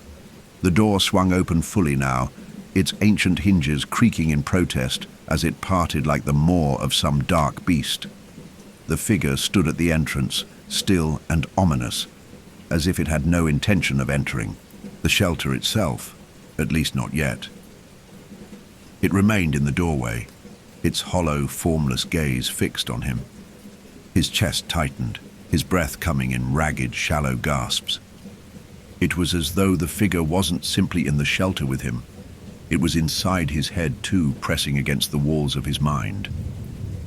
The air around him felt thicker now, the darkness pressing in from all sides, its weight making it almost impossible to think clearly. He could feel the pulse of something ancient, something insidious, beating in time with his own racing heartbeat. It was as if the figure, whatever it was feeding off his fear, growing stronger with each passing second, drawing from the very essence of his terror. And yet there was something even worse than its presence. Its silence. It wasn't just the lack of sound. It was the way the silence felt, suffocating, all-encompassing, a thick fog that clouded his mind and distorted the world around him. The wind outside had stopped. The rain, which had battered the shelter just moments ago, had ceased entirely, leaving nothing but an oppressive stillness. Even the sound of his own breathing seemed distant, muffled by the overwhelming presence of the figure in the doorway. The storm had died, but the calm that followed was far worse than the fury it had replaced. For a long, terrifying moment, the figure did not move. It simply stood there in the doorway, watching him with that terrible empty gaze. It was almost as though it were waiting for him to make a move, to do something, anything, to break the silence. The pressure in the air was unbearable, a weight that pressed against his chest, making each breath feel like an effort, as if the very act of breathing was a struggle. He stood frozen, his heart hammering in his chest, every instinct telling him to run, to escape, to flee from this thing that had crossed the threshold into his world. But his legs refused to move. His body, locked in place by fear, betrayed him, and all he could do was stare at the figure. The darkness around him seemed to deepen. He could feel the shelter shrinking, the walls closing in, as though the very building were being consumed by the figure's presence. The flickering light above him dimmed, casting long, ominous shadows that stretched like reaching fingers across the walls. "Let me in." The whisper came again, this time closer, as though the words had come from inside his own skull. The figure's lips did not move, but the voice, the sound, was undeniable. It was the same voice he had heard earlier, soft, insistent, but now it seemed more urgent, more demanding. "Let me in." The words coiled around his thoughts, tighter and tighter, until they felt like they were strangling him. His mind was a storm of confusion and terror, caught between the overwhelming need to escape and the strange, undeniable pull of the figure's presence. He wanted to scream. He wanted to shout, to fight back, to do something, anything. But his voice was locked in his throat, suffocated by the fear that churned inside him. His mouth felt dry, his throat tight, and he could feel the cold sweat clinging to his skin, like a second layer. The figure's form remained static, its body an ever-shifting mass of shadow and light, like smoke that flickered and wavered with the shifting wind, though there was no wind. Its hollow face, if it could even be called a face, was still nothing but an empty void, a dark abyss where features should have been. And yet, despite its facelessness, he could feel its gaze piercing into him, deep into his soul, seeing every fear, every regret, every moment of weakness. He closed his eyes for a moment, trying to block out the figure, trying to collect himself, to regain control over his own mind. But when he opened them again, the figure had moved. It wasn't a sudden motion. There were no jerky movements, no exaggerated shifts. It was as though the figure simply slid closer to him, silently, without a sound, until it was standing just a few feet away. The air grew colder still, the temperature dropping so suddenly that his breath formed visible clouds in front of him, each exhale a thin mist that lingered in the frozen space between them. The silence pressed in on him, thick and oppressive, and for a moment he thought he might lose his mind, swallowed whole by the unrelenting quiet. And then the figure spoke. This time, the voice wasn't just a whisper. It was a low, guttural hum that reverberated in the very walls of the shelter, vibrating through his bones. It was not in words, but in feelings, a pulse that sank deep into his gut, flooding him with a sensation he couldn't name. You can't leave. The words, or what felt like words, swirled around him, mingling with his thoughts, pulling at him, tugging at his resolve. His chest tightened, and for a moment, the world around him seemed to blur, the edges of reality twisting and bending. His knees buckled, and he nearly collapsed, but somehow he managed to stay upright, his back pressed against the wall for support. The figure's presence was overwhelming, suffocating. "You can't leave." The whisper came again, this time more insistent, more demanding, as if the figure was slowly unraveling the very fabric of his mind. The shelter around him felt like it was folding in, growing smaller with each passing second, the walls closing in on him until he was standing in a room so tiny that he could feel the very air pressing down on him. The figure's presence loomed over him, casting a long, inky shadow that seemed to stretch far beyond the confines of the shelter. He could no longer ignore the truth. It was inside him now. The fear, the presence, the entity.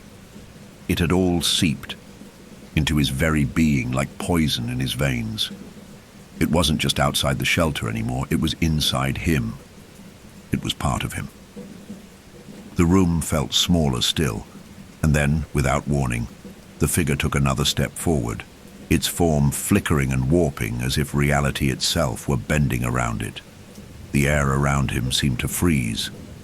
The temperature dropped to an impossible degree, the cold stabbing into him like 1,000 needles. The very bones in his body felt brittle, as though they might shatter under the weight of the figure's gaze. The figure stopped inches from him.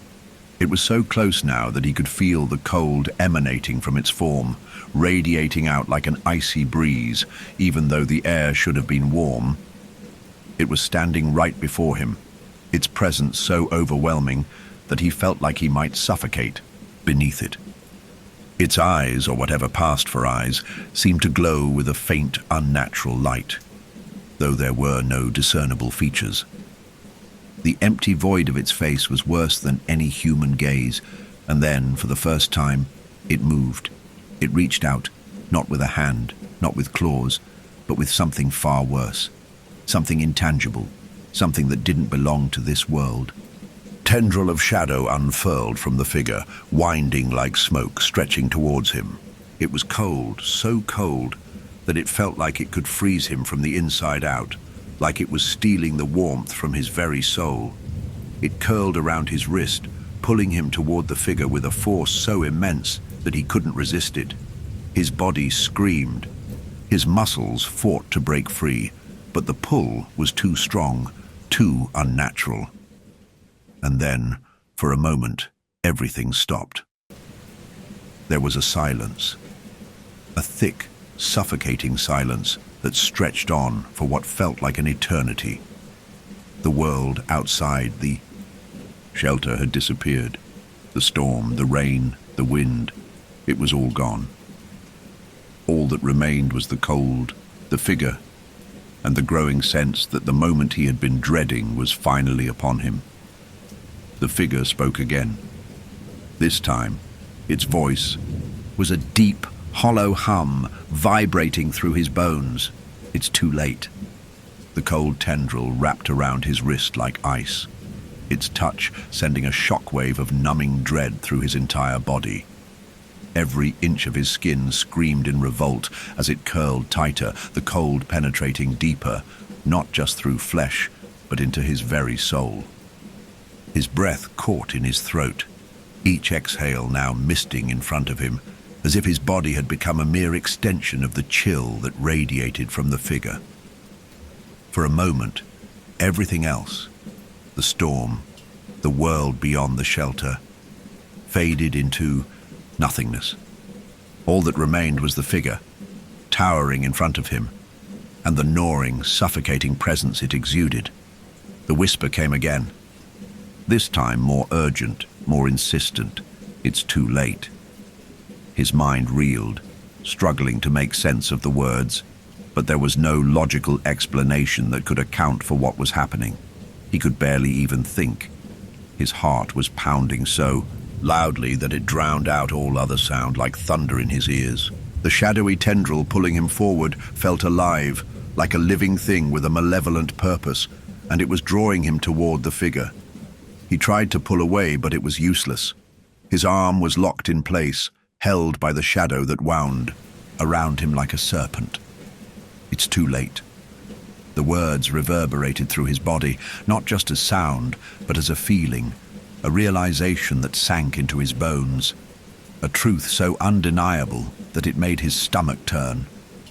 The figure's voice seemed to vibrate with the weight of centuries, of something far older than human understanding, something that had existed long before the mountains, long before the world. It was something elemental, beyond the realm of earthly comprehension. And in that moment, he understood. The figure didn't just want to enter the shelter, it wanted to consume it. The shelter wasn't a refuge. It had never been. It had been a trap, a place where the figure could not just enter, but become a part of him, a part of everything in this world. It was not here to destroy. It was here to absorb, to infiltrate, to make itself a permanent part of his existence. The room around him seemed to flicker, as if reality itself was bending under the pressure of this intrusion. The walls, once solid, began to blur at the edges, warping like melting wax. He could no longer tell where the shelter ended and the figure began. It was all becoming one, his thoughts, the darkness, the figure, all tangled together in a nightmare that pressed in from every direction. The figure's presence was no longer just external. It was inside him, inside his very thoughts, wrapping around his mind like the cold tendril around his wrist. He could feel the pull, not just physically, but emotionally. The isolation, the guilt, the grief that had brought him here, that had led him to this moment. He hadn't just been fleeing the storm. He had been fleeing his past. The storm had only been the excuse, the thing that drove him into these mountains. But the figure knew. It knew everything. It was feeding on his fear, his weakness, his unresolved pain. It had drawn him here, to this moment of vulnerability, where he was too lost in his own mind to resist. Every hesitation, every doubt, had led him to this place. He had been a willing participant, even if he hadn't known it. The figure had invited him in the way a predator invites its prey, with the promise of sanctuary, of peace. And now that he was here, there was no escaping it. The tendril, now tightening around his wrist, seemed to pulse in time with his racing heartbeat. He could feel his pulse in his throat, his temples, his chest. Every beat was a countdown, a reminder of how little time he had left. With every breath, the cold seeped deeper, curling around his ribs, crushing the air from his lungs. His throat tightened, and he gasped, his body trembling from the chill that was now inside him. He could feel it, something crawling through his veins like ice spreading through his blood. The more he struggled, the more it became a part of him, like a parasite sinking its fangs deeper into his soul. The figure's voice came again, this time in a low, bone-chilling hum. "You can't leave. You never will." The words didn't just echo in the shelter. They seemed to echo in his very mind, reverberating in the deepest corners of his thoughts, rattling the walls of his sanity. The presence outside, the figure, had been inside him all along. His fear, his grief, had been the door it used to enter. His isolation had been the key. It wasn't just feeding on him, it was becoming him. His mind screamed for him to fight, to find a way out, but it was futile. His body refused to obey. His thoughts began to fray at the edges, pulled apart by the oppressive weight of the entity that stood before him.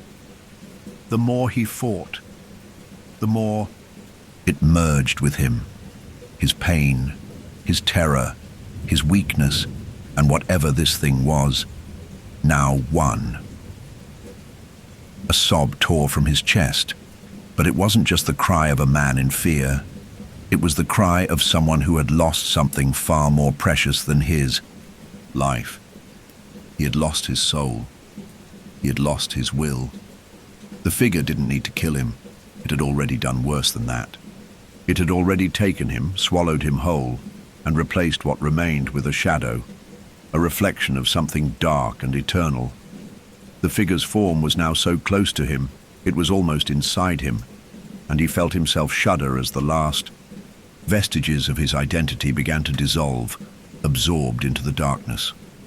The void where its face should have been felt like a doorway, a portal leading to a place he could never return from. He could see it now, deep in the hollow of its face, the vast, unknowable nothingness. It was a place without time, without memory, a place where all things disappeared, where even the smallest trace of humanity was erased. And then, without warning, the pressure lifted. The shadow that had held him, suffocating him, suddenly released its grip, and he collapsed to his knees. His breath came in sharp, desperate gasps, and for a moment it felt like he had been freed. But as the shelter around him began to regain some semblance of normalcy, he knew it was too late. The figure's presence still lingered, hovering just behind him, its weight still pressing down on him, only now it was part of him. He turned his head slowly, afraid of what he might see. The figure was no longer standing before him. It was gone. The room was just the same, dilapidated, shadowed, and silent. But the air was still heavy with its presence. The cold, the silence, the unbearable stillness, all of it remained. And as he looked at the logbook resting innocently on the shelf where it had been earlier, his breath caught in his throat. The ink on the page had changed. The last entry, his own handwriting, written in haste, had shifted. The words, once written in his hand, were now slightly altered. I didn't listen. The entry was dated tomorrow. He reached for the book, his fingers trembling as he turned the pages. The warnings, the messages, everything had been there. Everything had been written by someone, but now it was his writing. It had always been his writing, and that, he realized, was the true horror of it all. The figure had never needed to force him into the shelter. He had come here willingly. And now it was his. The shelter, once a temporary haven from the storm, now felt like a tomb. The cold that lingered in the air clung to him like a second skin, heavy and oppressive, numbing his mind. The wind had stopped, the rain had ceased, and the eerie silence that filled the space was unlike any silence he had ever known. It was thick, as though the world outside had been swallowed by the very presence of the thing that had entered. No, that had become him. His legs were unsteady beneath him as he rose from the floor, his body trembling, though the cold should have been enough to freeze him. Every movement felt disjointed, as though he were trapped in a dream, his limbs disconnected from the thoughts he tried to form. The book lay on the shelf before him, its cover battered by time, but its contents now weighed heavier than the storm that had raged just hours ago. The words on the last page were seared into his mind, their meaning relentless and inescapable. I didn't listen. Tomorrow. The ink had dried on the page, but it felt fresh, as though it had been written just moments ago, as if it were still being written even now, pulling him into a loop he couldn't escape. He had been here before, or at least it felt like he had. His mind felt foggy, disconnected from time and space, as though he was standing in a place that didn't belong to the world. The words had changed, but they were still his words, his own handwriting. The one thing he hadn't expected was to see it here, in the logbook, on the pages. And yet somehow, it had always been here.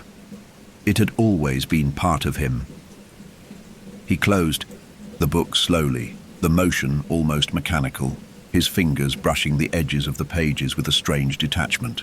He felt like an observer, looking at his own life from a distance, unable to grasp the reality of what had happened. The figure was gone, at least he thought it was, but its presence still hung in the room, in the very air he breathed.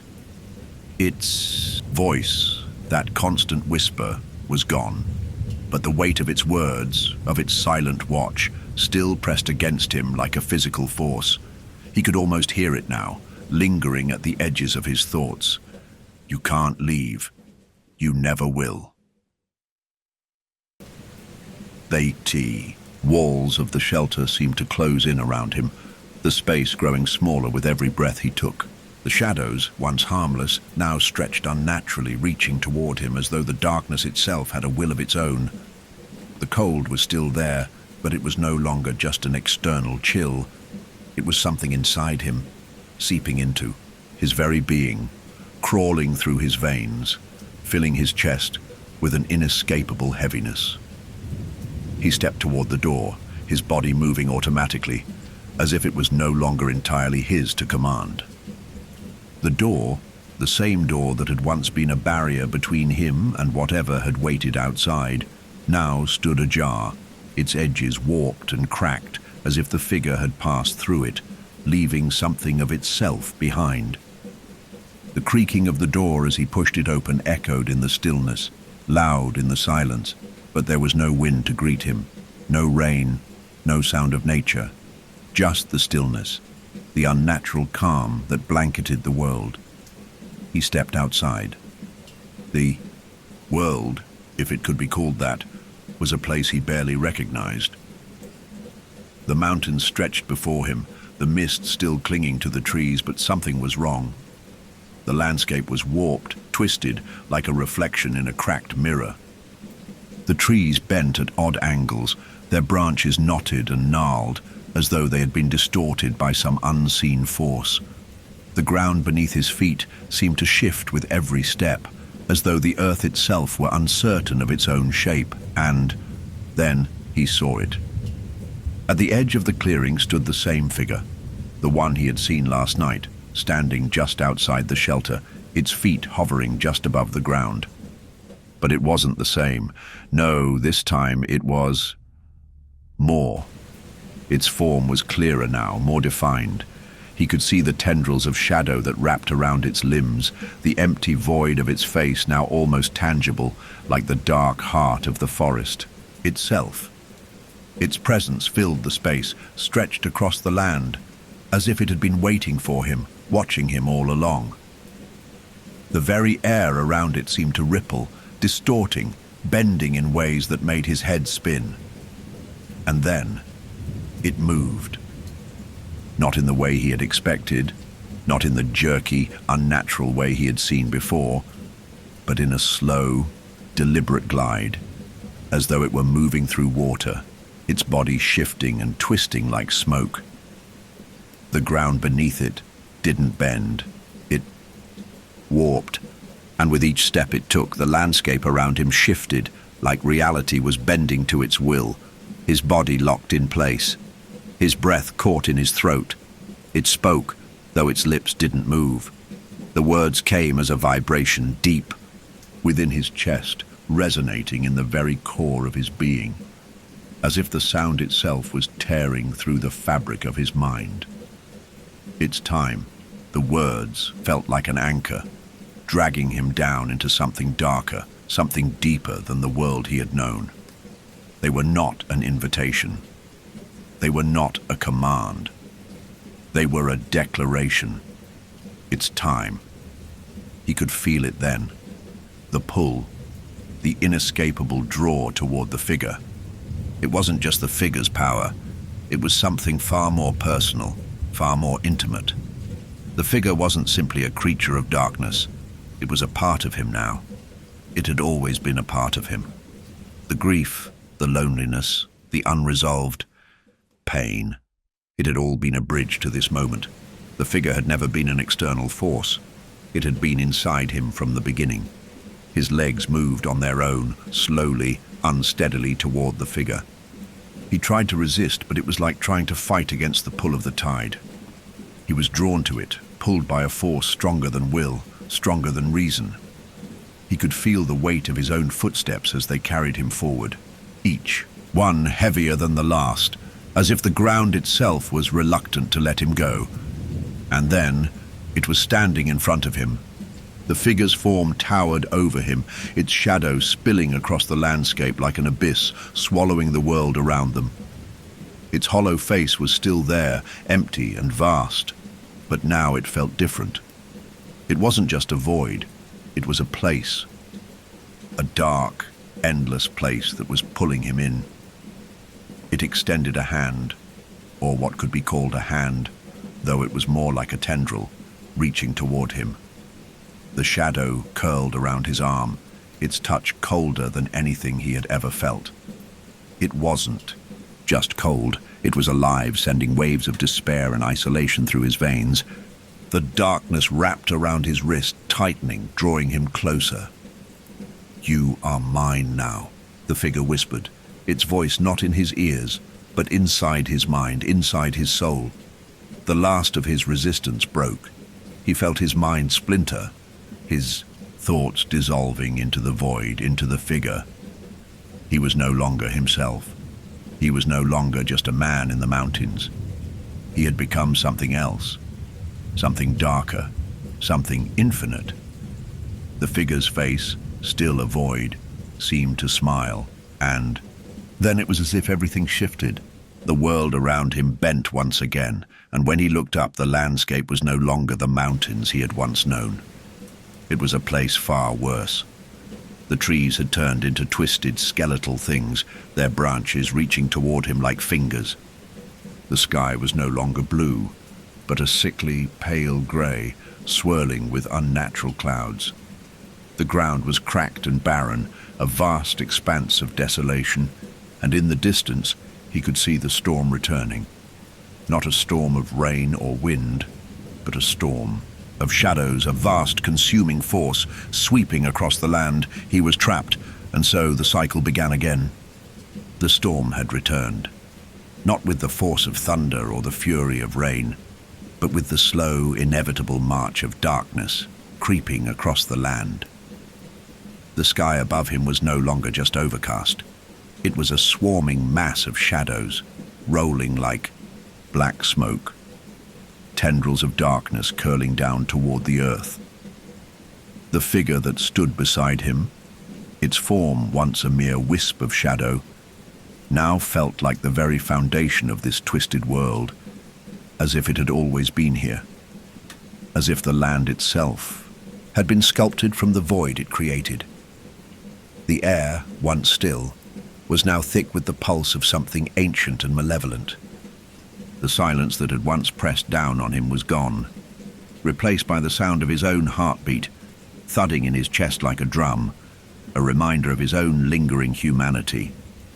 It was the only thing left of the person he once was. The rest had been consumed, dissolved into the very atmosphere around him. The grief, the guilt, the fear, it had all bled into this place, this world that was not real, and yet it was. He had become part of it, a thread in a dark tapestry woven over lifetimes. His every breath felt like an echo from the past, a murmur of something he had left behind but could never escape. The figure's form seemed to sway with the winds of this new reality, its shadow stretching unnaturally, its body a swirling void, waiting for him to step forward to make the final move. "You are mine now," the figure had whispered before, and the words still rang in his ears. But now, as he stood before it, He could feel the truth in those words, not as a threat, but as a revelation. The figure was not a creature that had come to claim him. It was a part of him, always had been. He had been warned. The logbook had warned him. The words from another time, written by another traveler. But those words hadn't just been a warning to him. They had been a message to all who came before. It was a cycle, one that had played out over and over again. Those who had come before him had been consumed by the same darkness. And now it was his turn. But there was no resistance left in him now. His body no longer fought the pull. He could feel the force of the figure, of the place around him, drawing him forward. He could no longer tell if the figure was leading him, or if he was being pulled by an invisible thread that had been wound around his very soul.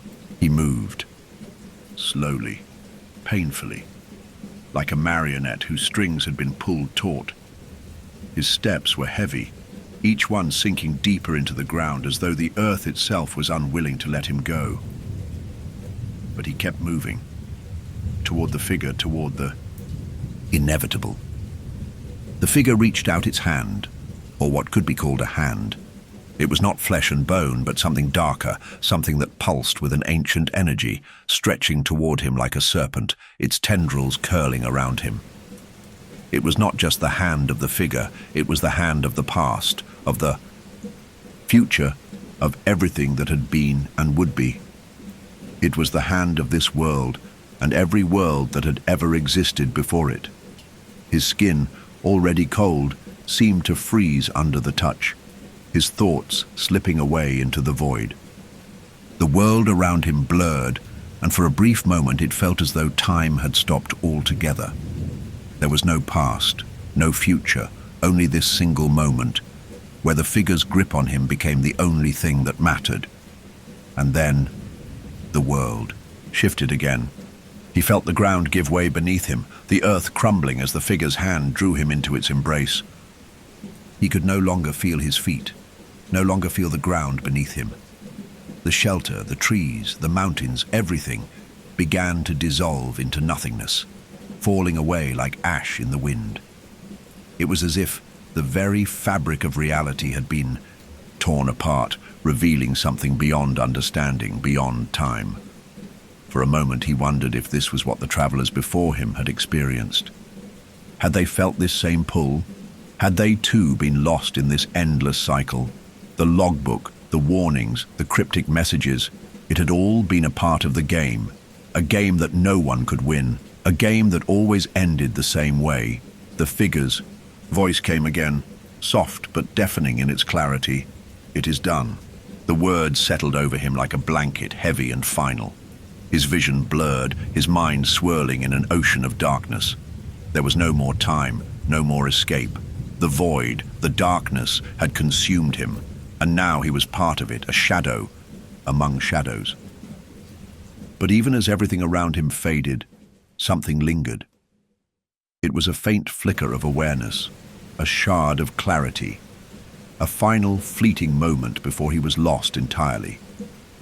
He had been a part of this cycle from the beginning. The warning, the figure, the shelter, it had all been his doing. He had chosen to come here. He had chosen to follow the path of grief, of loss, of desperation. And now, there was no turning back.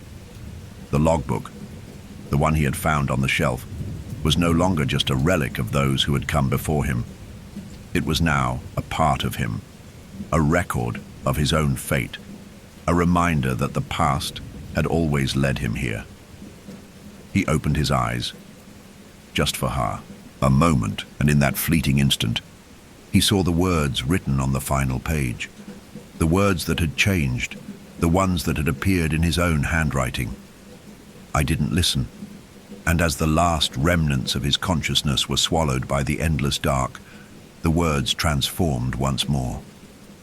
The ink began to fade, as if being erased by some unseen hand, until there was nothing left, except for the final entry.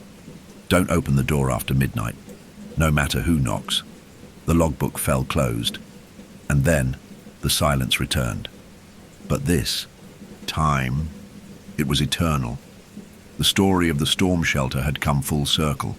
The warnings of the past, the desperate pleas, the futile attempts to escape, none of it mattered. The cycle had begun again. And as the figure, now fully integrated into the land it had claimed, continued to watch over the mountains, there would always be a new traveler, drawn to the shelter, pulled by the whispers of the past, unable to resist the lure of the void, and the figure, standing ever still, waited for the next soul to arrive. And the cycle would continue.